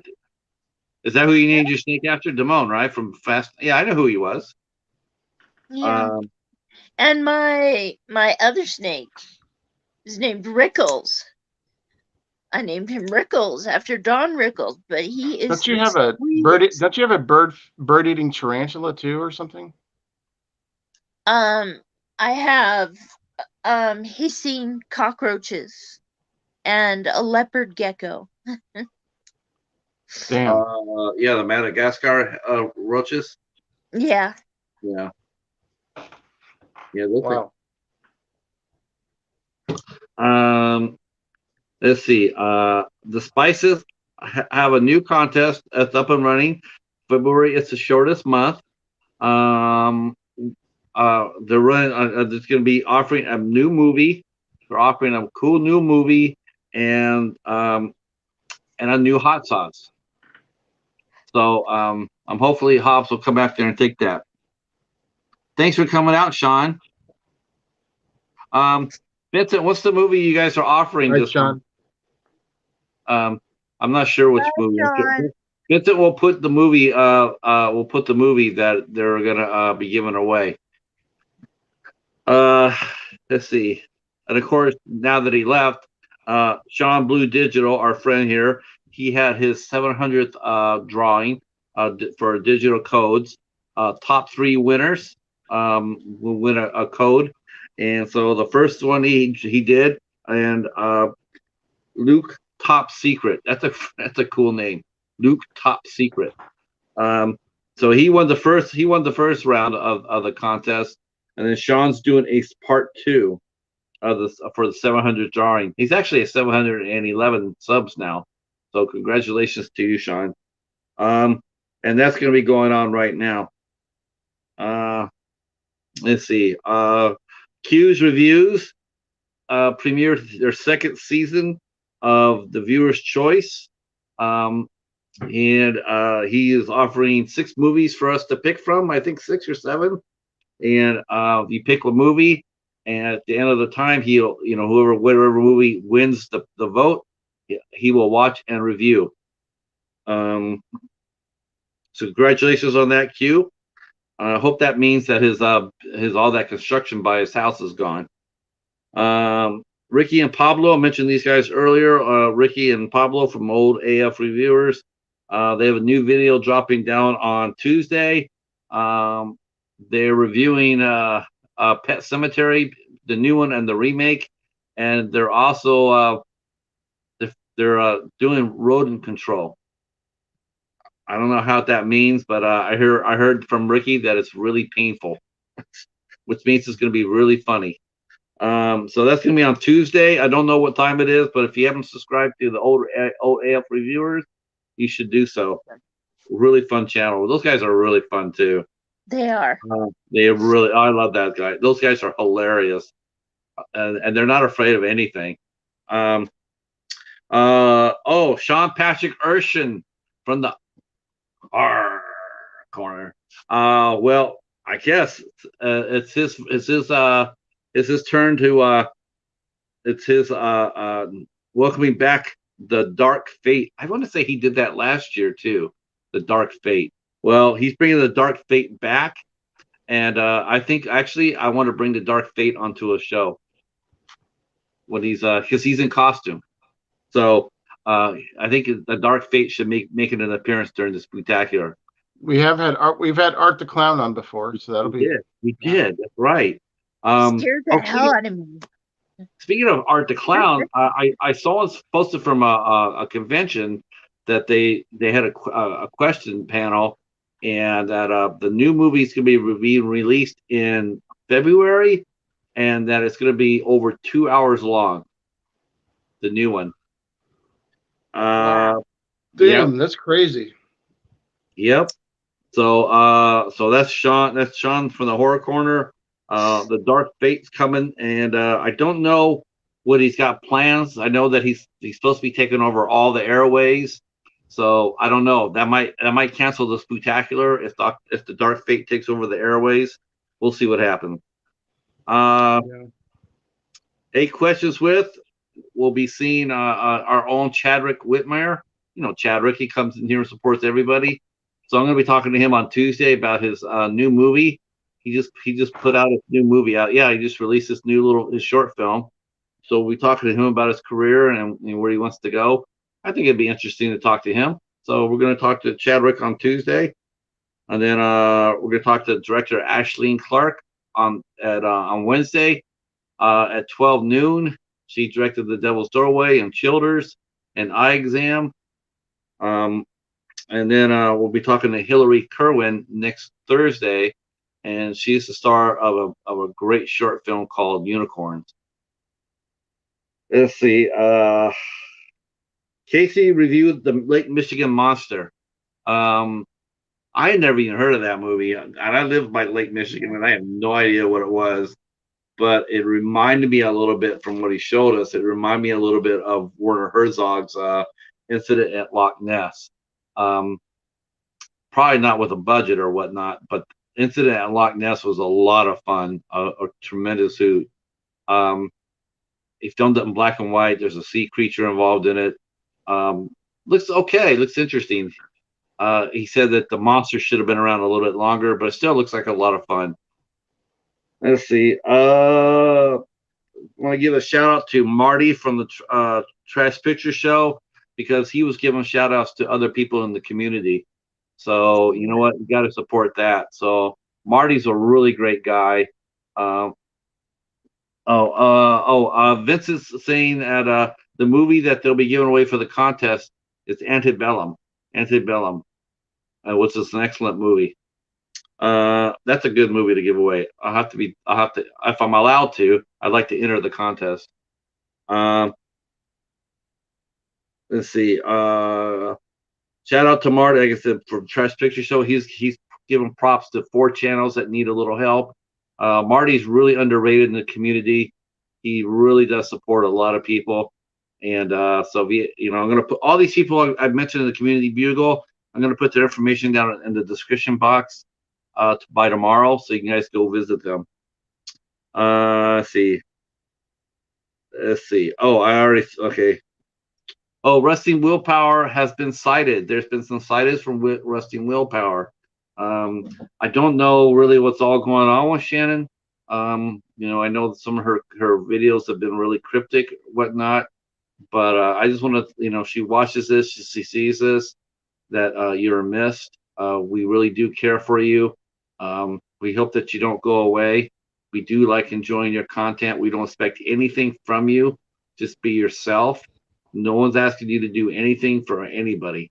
You just do you, and just thank you for letting us see whatever it is you do, and I'm just glad you're back. I hope you don't disappear from us. I just want to let you know that, Shannon. All right, that's all I got for the Bugle. That's all I got for the Bugle this week. It was a little bit better this week than last week. And if you want to play us out, Jennifer, you are free to do so. That's much better than a Foreigner concert. Bye. Thanks for coming tonight, folks. Thanks, Vincent. Yeah, Vince, get a hold of me. Okay, let's see. We are still strong at 10. So, I do know that I'm going to be going through the Halloween, the box set that I got from Europe. So this is going to be my first time. I have not seen a Halloween movie other than Halloween 3 in years. And you should review every one of them. I'm going to, but Good. I tell you what, I mean, I could mention it. And I got roped into doing the 31 Days of Horror. Okay. Okay, so you can see this Halloween right here, and then you turn it around, and oh, what? Oh, the trees have eyes. Oh, I don't know how that got there, but all right. Get that out of the way. We're getting a lot of mileage out of your movie there, Hobbs. I should have just lied and told you it was a good movie. You should have. That's so what I slip up. I'm too honest. So this is the Halloween set that I got. This is the first actual box set that I actually bought for my collection. This is the one that I broke down and bought, thanks in part to Heroic Waffles, who pushed me into it. So I bought this. So I have not seen a Halloween, like I said, I've not seen a Halloween movie at all since Halloween 3. I've not seen them. I think I saw Halloween H2O at the theater when it came out. And that's the last one I saw. I haven't seen any other one. I still got the 2 Rob Zombie movies down there too, so I'll be doing the Rob Zombie movies as well. So I don't know what to expect. I mean, I watch everybody and their grandmother and their great-grandmother and their great-grandmother. They all talk about Halloween, but I have not seen it in such a long time because it seems like every time I turn around, someone's always talking about it. Michael Myers, yes. So my question is, should I do the Halloween review in order, or should I let you guys pick which movie I review first? I would go in order. So would I. I'm very That's kind of when you review a franchise, you go in order. That's the golden rule. Yeah. And you can't skip part 3 either. Oh no, I love part 3. Part 3 is my favorite Halloween movie. It must be the season of the witch. It is the season of the witch. That's my favorite one. I guess the Halloween Kills has been released at festivals, I guess over in Europe, and they're sitting there saying that it's absolutely brutal. It's there's gonna be a ton of kills in it. So it's gonna be released on Peacock Network as well. Yeah, could you believe that? I thought they were gonna just do exclusive theater release for the first 3 weeks. I thought for the first 3 weeks they release it strictly at the theater, get everybody hyped up for that, and then release it home release. But they're doing it at home. I think it takes a little bit away from it. Oh, it's not going to be free. It's not going to be just. Oh, what you got to pay for Peacock Network? How much does it? How much does the Peacock Network cost to join? I have it. For the premium, it's like $10 a month. Okay. So they're not going to charge you extra to watch Halloween then. They may. I don't know, but I'm down if they do.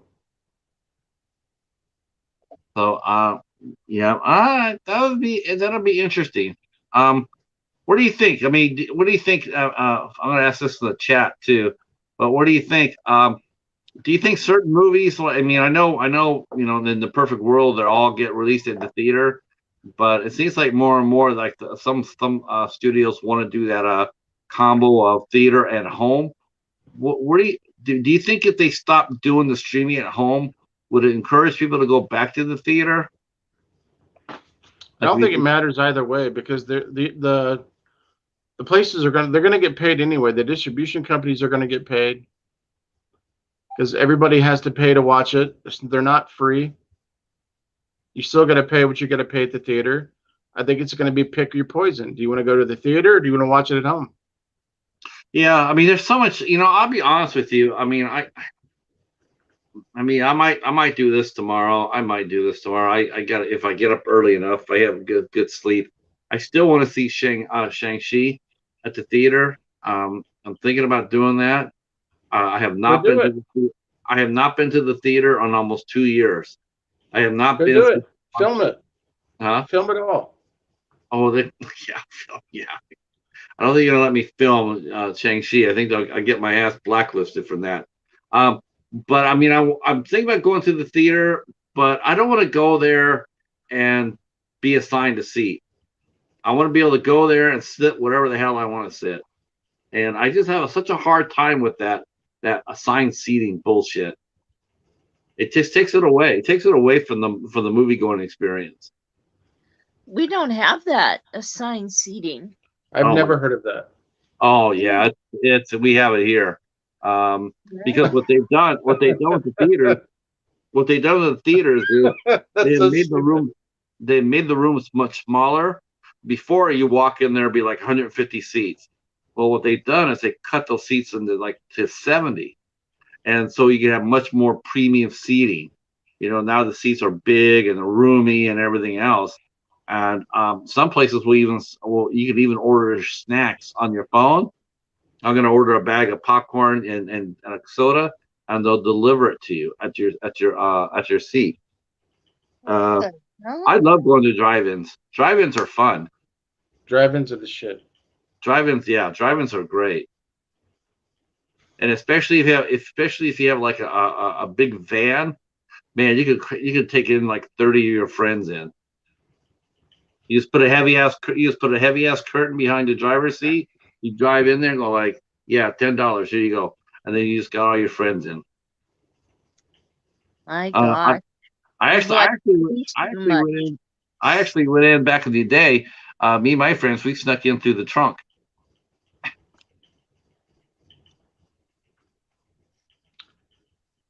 They would they used be one person driving in there or two people to make it look legit, and then sit there and say just two, and say yeah, because they used to charge by the head, so there'd be like $3.50 a piece, and you pay $3.50, drive in there, and then you was like 3 or 4 fellas in the back in the trunk, and you couldn't make any noise. Yeah, definitely. I'm definitely down for driving in. Renee mentions she still has. Mr. Bones says, "Wish we had a drive-in closed down a long time ago." I think drive-ins are coming back. They're coming back because they're building a new one here in Metro Detroit. I know they're just building, but they're building a brand new one.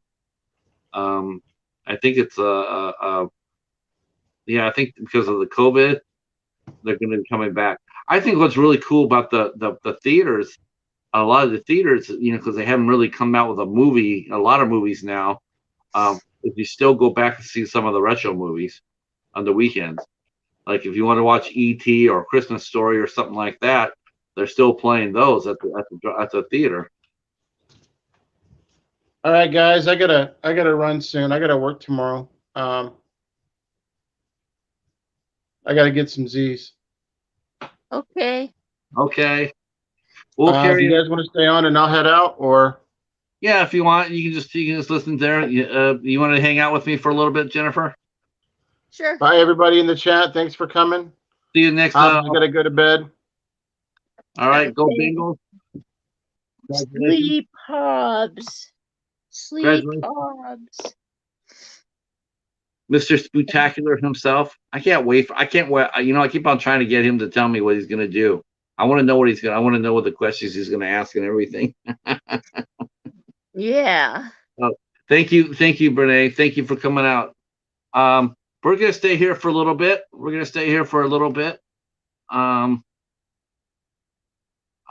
Jennifer, am I frozen? Are you frozen? Yeah, and so are you. No, I see your eyes blinking. Nope, you're not frozen. Your ponytails are moving. Oh, okay. Then I guess as long as you can see me moving, that's all right. Yeah, so you have a pulse, in other words. Okay.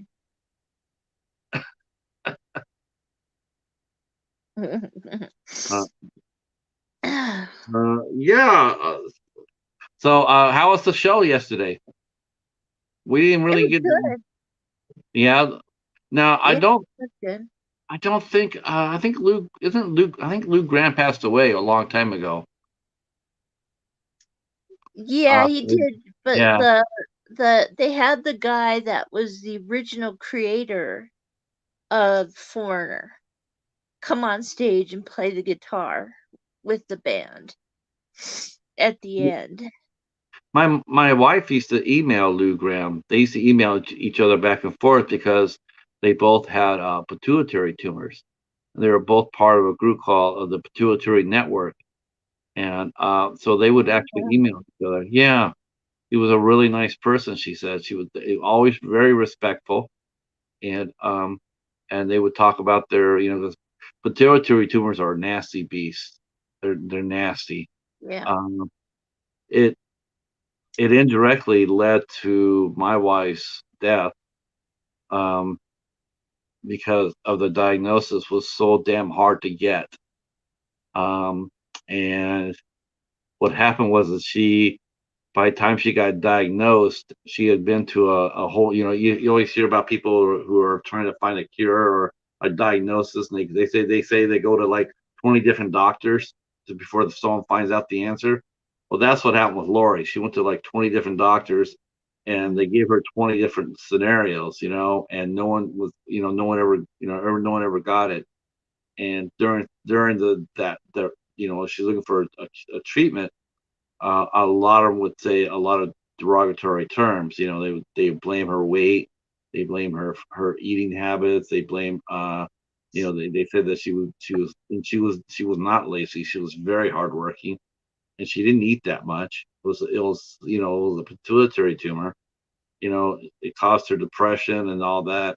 Well, she finally found a doctor, and by the time that she was treated, though, what happened was the backlash on this was that she absolutely distrusted the doctors afterwards, and that was really hard. It was really hard for me to get her to go to see a doctor. It was very hard, because when you go into a place where you expect to get help, and all they do is they knock you down, well, you don't really don't want to go back there. So it was really rough, and yeah, if we would have had maybe the one doctor she did have, he was good, but his bedside manner was atrocious. But the pituitary tumors were nasty because they're so damn hard to find. I mean, if you're not looking for it, if you're specifically not looking for it, it's like her tumor, it was called a prolactinoma tumor, and it basically lactated into her brain. It was as small as a head of a pin. That's how big it was, and it caused her body so much trouble. And yeah, and I think Lou Graham's was bigger than that. Lou Graham actually had a much bigger tumor. Um, there's several different diseases that went with it.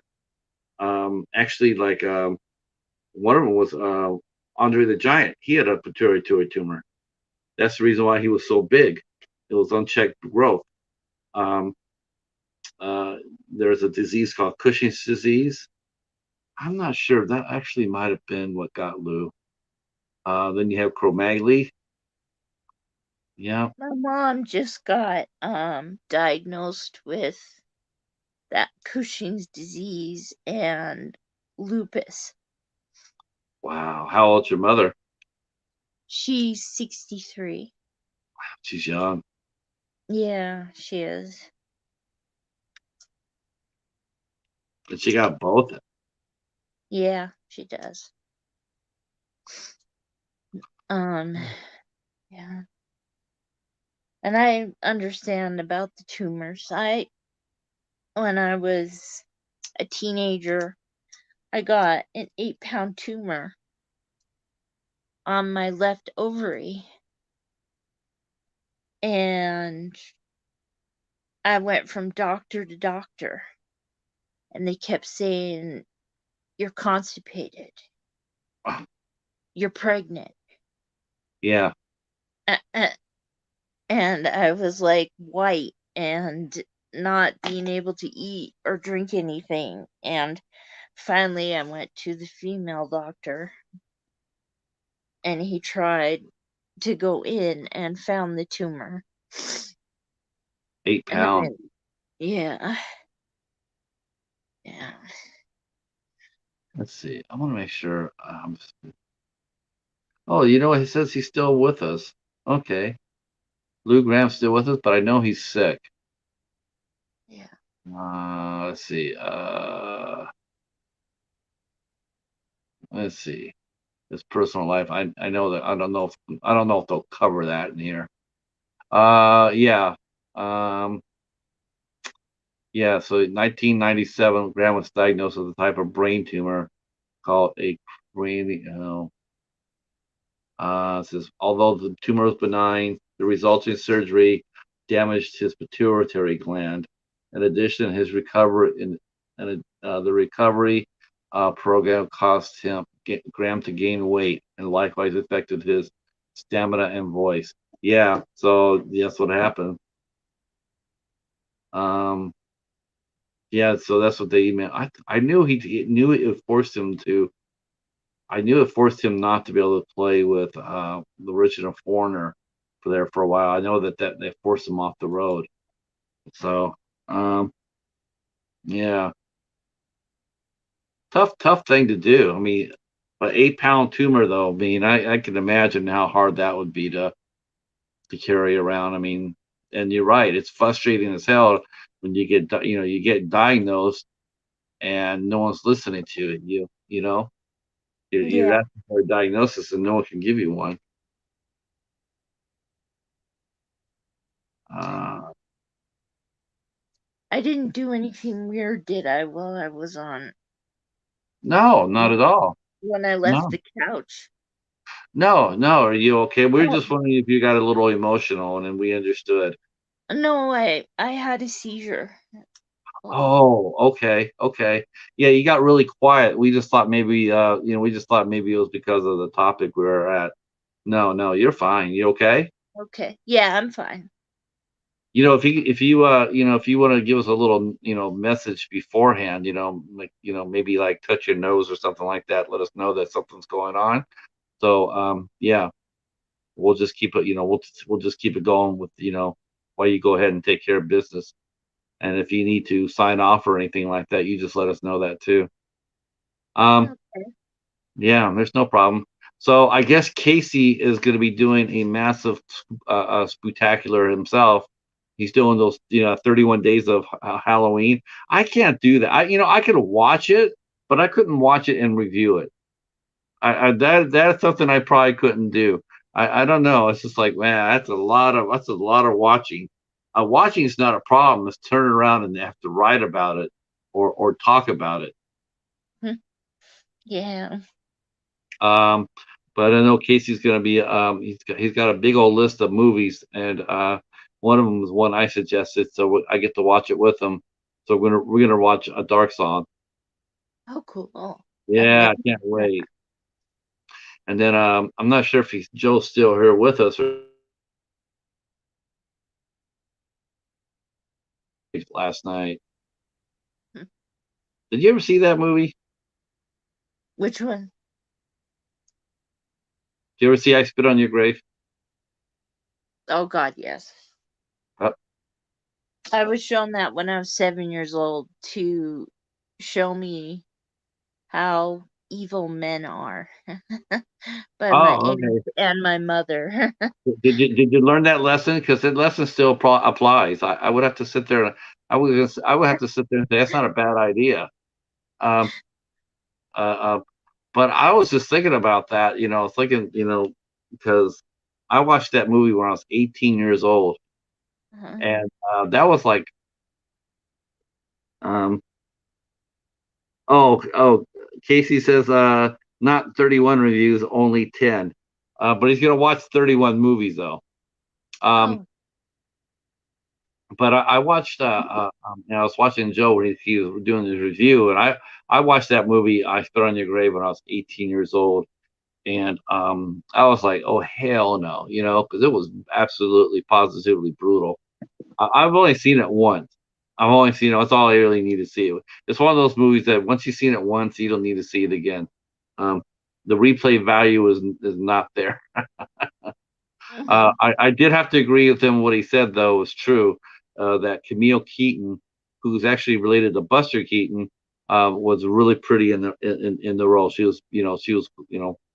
I don't know if that really affected her career though or not because you know I know she did some other parts, but I don't know. There might have been, I wonder if it's a movie like that causes a stigma to an actor, like it's a backlash, one would hope not, but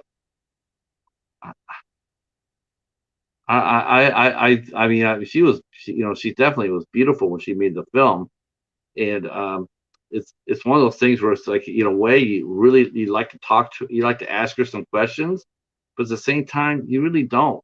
It's like if she said to me, says, would you like to do an interview with me? I would sit there and say, No, no, sorry. no, no. You know what? It's funny. I would sit there and say I would talk to you about anything but that movie. Yeah. And I did that with an actress. I did that. They did a movie, and it was brutal, and it was rough, and I was going to do an interview. I just found myself, I just could not bring myself to talk to her about that one movie. And I think she was waiting for me to ask her about it, and I never did. I just bypassed it. I'm like, you know what? I don't need to see it. I'm perfectly fine. I'm perfectly fine not seeing it. Let's talk about your other movie. Yeah. But she's a badass. I mean, I love this actress. Um, Yeah. yeah. So, yeah, I don't. I just saw that. I just saw that review by Joe, and I was thinking, I sort of think I Spit on Your Grave, sort of like the Godfather of torture porn. I mean, I know some people might say The Last House on the Left, but honestly, I've seen Last House on the Left, and yeah, it's brutal, but it doesn't come close to. Nowhere near. Yeah. No, I don't know any movie. Quite honestly, I don't know any horror movie that can come close to that. I Yeah. really don't. I mean, you could force it. I mean, you could have a rape scene, or you could do, but it was shocking at the time. And I mean, that if you didn't know better, and believe me, I checked because I really was wondering about this because I had heard about snuff movies, and that's what it reminded me of. It reminded me of like a snuff movie. Like this is like they're filming this, and it seems so damn real. It seemed real. It did not seem like a movie at all. That scene is just absolutely brutal. The scene in Irreversible, that's a really brutal scene too, but it seems part of a movie. You can tell it's a part of the movie. But I Spit on Your Grave. You could almost say, you could almost swear it's a documentary almost, the way they shot it. Um, definitely uh, uh definitely one of the toughest movies I've ever watched. Um, oh, hi, Michelle. Hey, Joe. Hey, Tim. Glad you're still here. Um, yeah, that was a good review. It was a it was a good, it was a, I really appreciate a good reviewer like Joe or Jason. They just lay out the facts. Um, you know, like I mean, I love it humor. I love the humor, like in Joe's reviews whenever there's some boobies. I mean, it's funny as hell. It's funny as hell because he's like, and that's how it should be. I'm like, what? Yeah, I get that. But on the more serious movies, like I Spit on Your Grave, I do really respect the way he reviews the movie. Is that he doesn't glamorize it? He's not hyping it up. He's not sitting there going like there's literally some reviewers. They'll sit there like you watch them, and they'll talk about a movie, and they'll be showing someone getting their neck sliced, and you'll see someone says, yeah, and it's like it just sort of gets me, like people watch a movie and they don't put any empathy at all into their watching. They don't really consider it. You know what I'm saying? It's like, what if that was really? I mean, maybe it's not maybe not a mass killer, but what if that really was happening? Would that be such a yay moment, or would you be sitting there going like, "Holy shit"? Yeah. Uh, Um, and I appreciate the review because he put some thought into it. He didn't hype it. He's just saying this is a groundbreaking movie.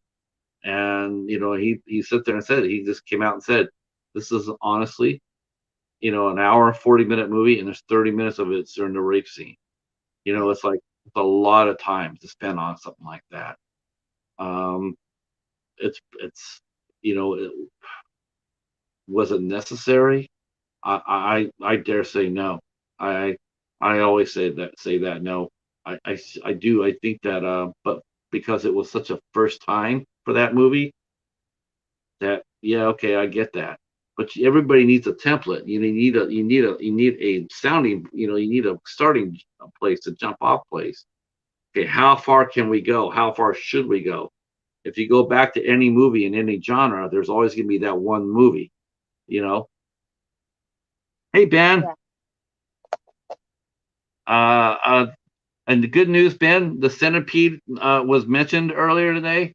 The Human Centipede 2 was mentioned, not the first one, but the second one. We're doing the Human Centipede review. I forgot to mention that during the Bugle, but we're doing that on the September 26th in 2 weeks. 2 weeks from tonight, we will be traveling to the Night Watch Zone, and we will be talking about the Human Centipede.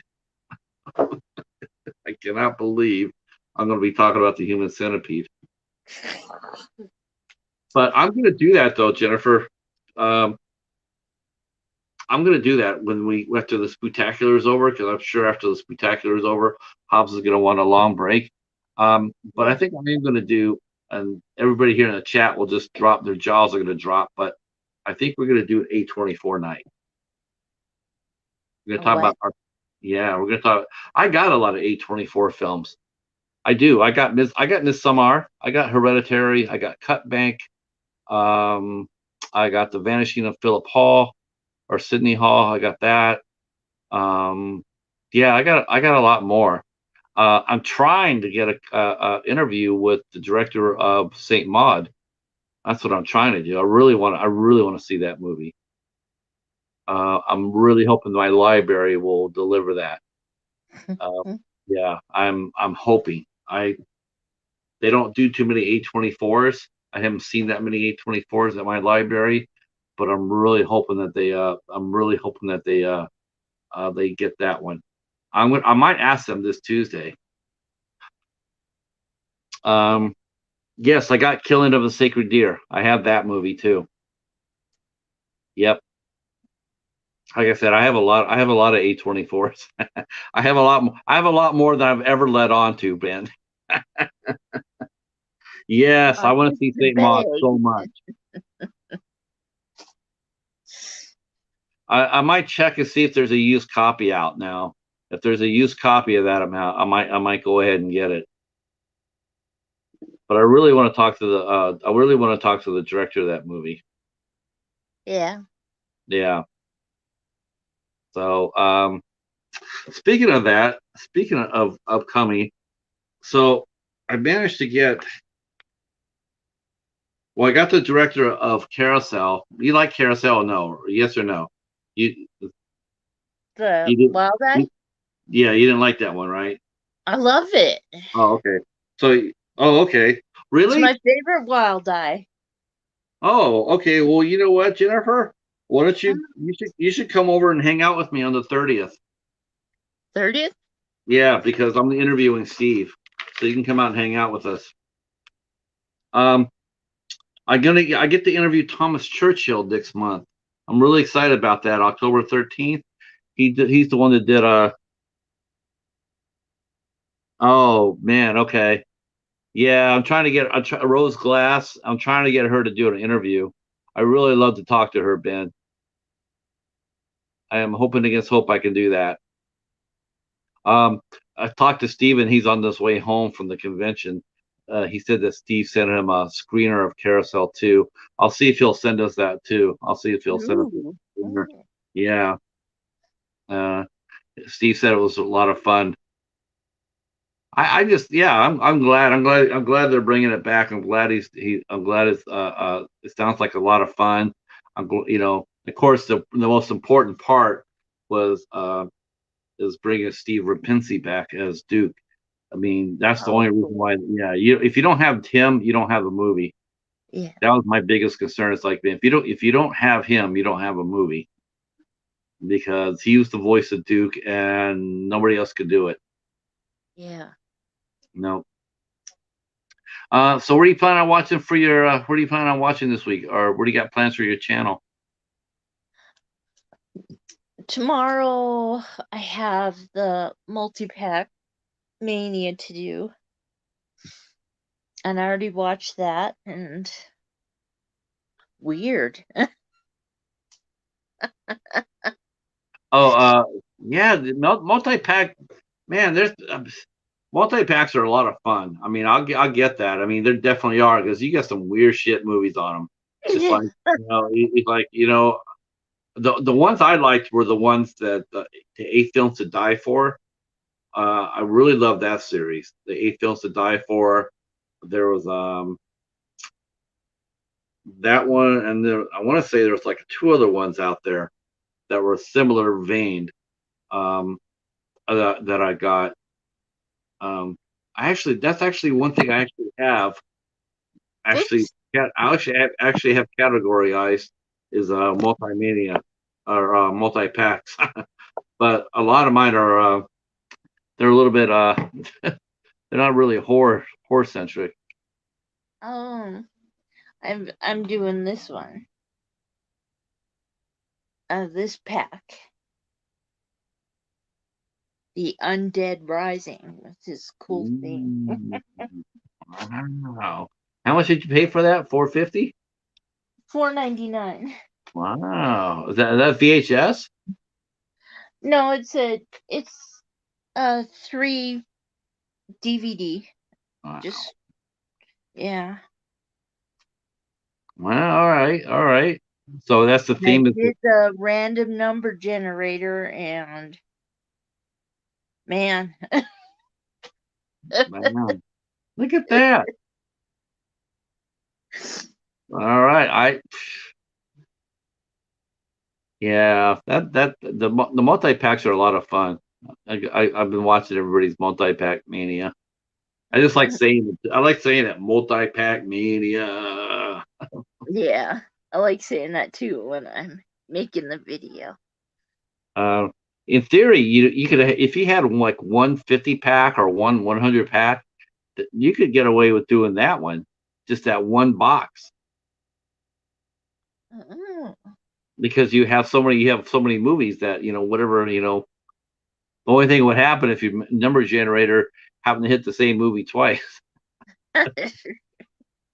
Yeah, because my friend Romy, he had one, and on it he had the original Ghost Ship, or 13 Ghosts.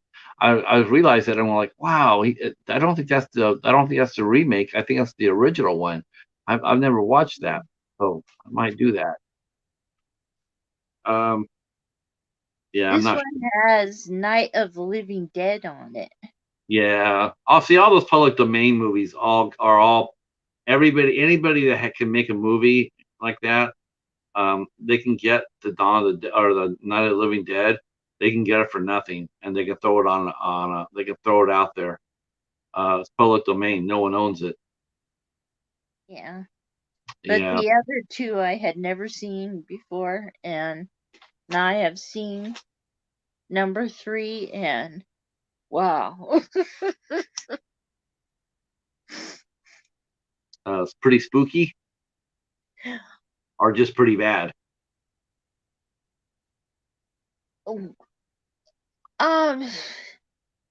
pretty bad. Spooky, just weird. Maybe a little entertaining. It's like it's just like different.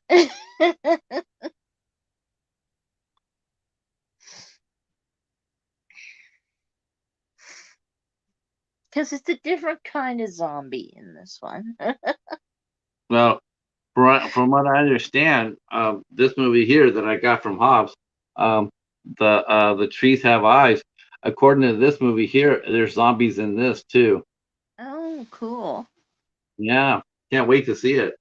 But no trees. That's weird. I hope so. I mean, it has Tony Moran in it.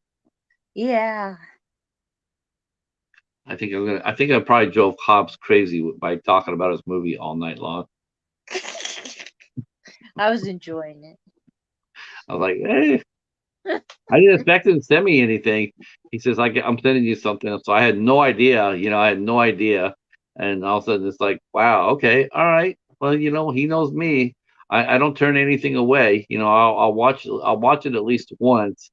I won't turn anything away unless I know for sure it's, like absolute torture porn or shit like that, or adult films. I have no interest in that. But I mean, he wouldn't send me that anyway. Um, but yeah, I'll watch anything that anybody sends me because I mean I'm interested in it. Who knows? Um, this is interesting to me because I really don't know who Tony Moran really is. I know about his controversy, but I don't think I've ever sat there and watched him where he's done a movie. And then I know he did The Streets Run Red for Wild Eye, and I heard that was an ultra violent movie. And then now this. I don't know if he's in the movie for a long time or is he just there to sell sell the copy, sell the DVD. Yeah.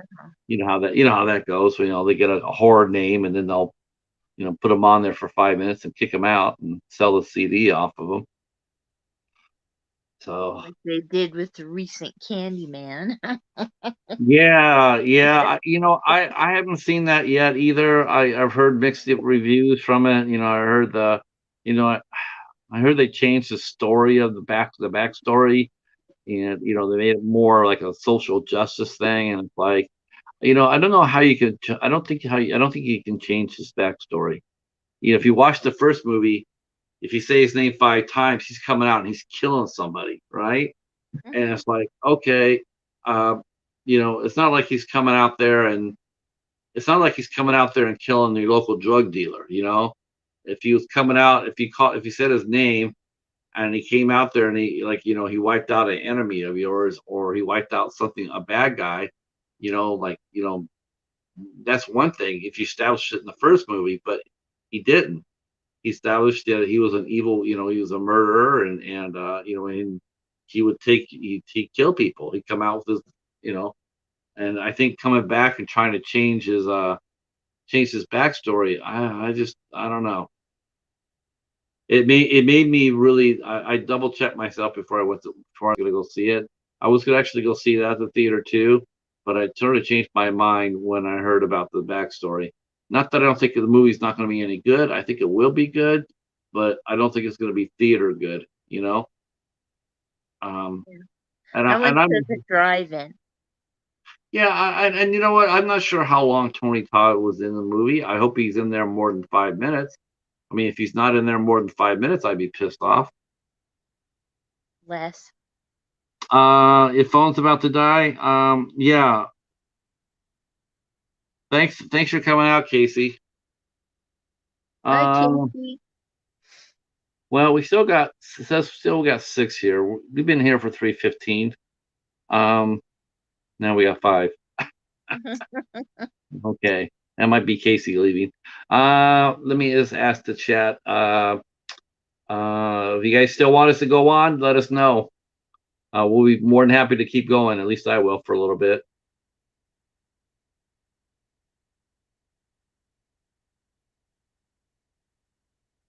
But if not, we will see. I got to figure out what we're doing next week. I really, truly don't know. You said the trivia, non-horror trivia? Yeah, non-horror trivia. Yeah, we could do something like that. I got a guest. I don't know. Maybe you can help me put a little. I'm doing this openly. Hobbs is listening. He's probably going like, "What?" I really want to sort of like bring that author in next month. I think his book is be really cool. And what I want to do is I want to ask him if he has hard copies. If he has hard copies of his book, he's probably going to send me a press copy. And then what I'd like to do is I'd like to use that press copy as a prize for the Spooktacular. If he's all right with that, I'd like to get a signed copy for the Spooktacular. As long as I don't have to mail, I won't mail it out. I mailed out horror trivia last time, and I got to mail out the third place winner, which was Phil, but I had to mail it to Canada, and it was $23. $23, and I only mailed him 2 movies. I mailed him 2 movies. I sent Quentin a huge ass box and I paid $75 for that. I was just like, when did the hell did it cost so much money to send shit to Canada? It never used to cost that much to send things to Canada. Never. Yeah. It used to cost a little bit more, but never like that. Yeah. Man, I was just shocked. I'm just like, wow. I told Hobbs, I can't afford it. I can't afford that anymore. I can't afford to mail anything out. And the international or Canada, it's like, holy crap. When my friend sent me those box of movies from Canada, oh, $40. Yeah, it's absolutely insane. I mean, Yeah. I want to chip in and everything else. I was happy to do it for Phil. He definitely won. But man, oh man, it's just like, when did it become so freaking expensive? You know, you used to be able to mail out. You used to be able to mail to Canada without going to the post office. Like I used to write to people in Canada all the time, send them cards or whatnot. No problem. Put their address on there. Make sure you have the extra emphasis on the stampage, and send it away. It had never had any problem. Never had anything returned. And I sent out packages to Canada too, but it never cost that much. Never. It was like for a box. It would be like a box that I sent to Quentin. It would be like $22, $23.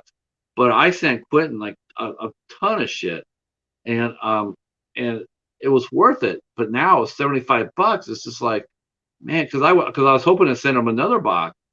I wanted to send him another one because since he has such a hard time getting movies because they don't sell them up there.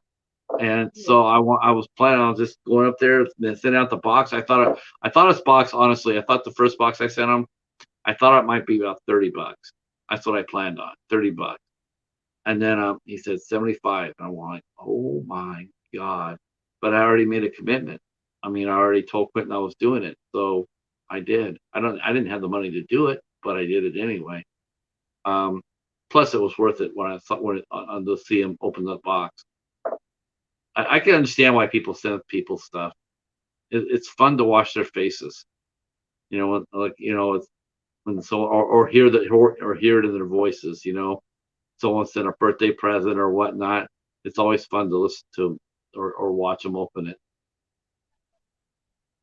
Yeah. All right. We went underneath the threshold number, which is 5. So I say we go ahead and pull the chute. I'd like to thank everybody that came out in the chat and hung out with us. I know this is, like I said, it's a not a horror type of show. We will be getting back to that. Trust me on that. The Spooktacular is coming up on September 26th. We will have crazy horrific things. Yes, horrific things. I don't know exactly what we'll be doing, like I said, but we'll be doing something fun. All right. Well, we're going to be out of here, and thank you for showing up, and we will see you. Hopefully, we'll see you Tuesday for 8 Questions with Chadrick. He'll be here. Please come out and support that show. He's a young guy trying to get his thing going on in his movie career, and he supports us every time he shows up on here. I know that he's been really busy as of late, but yeah, come on out and support it, and I appreciate that. And we'll see you next Sunday. Until the next one. Peace. Bye, everybody.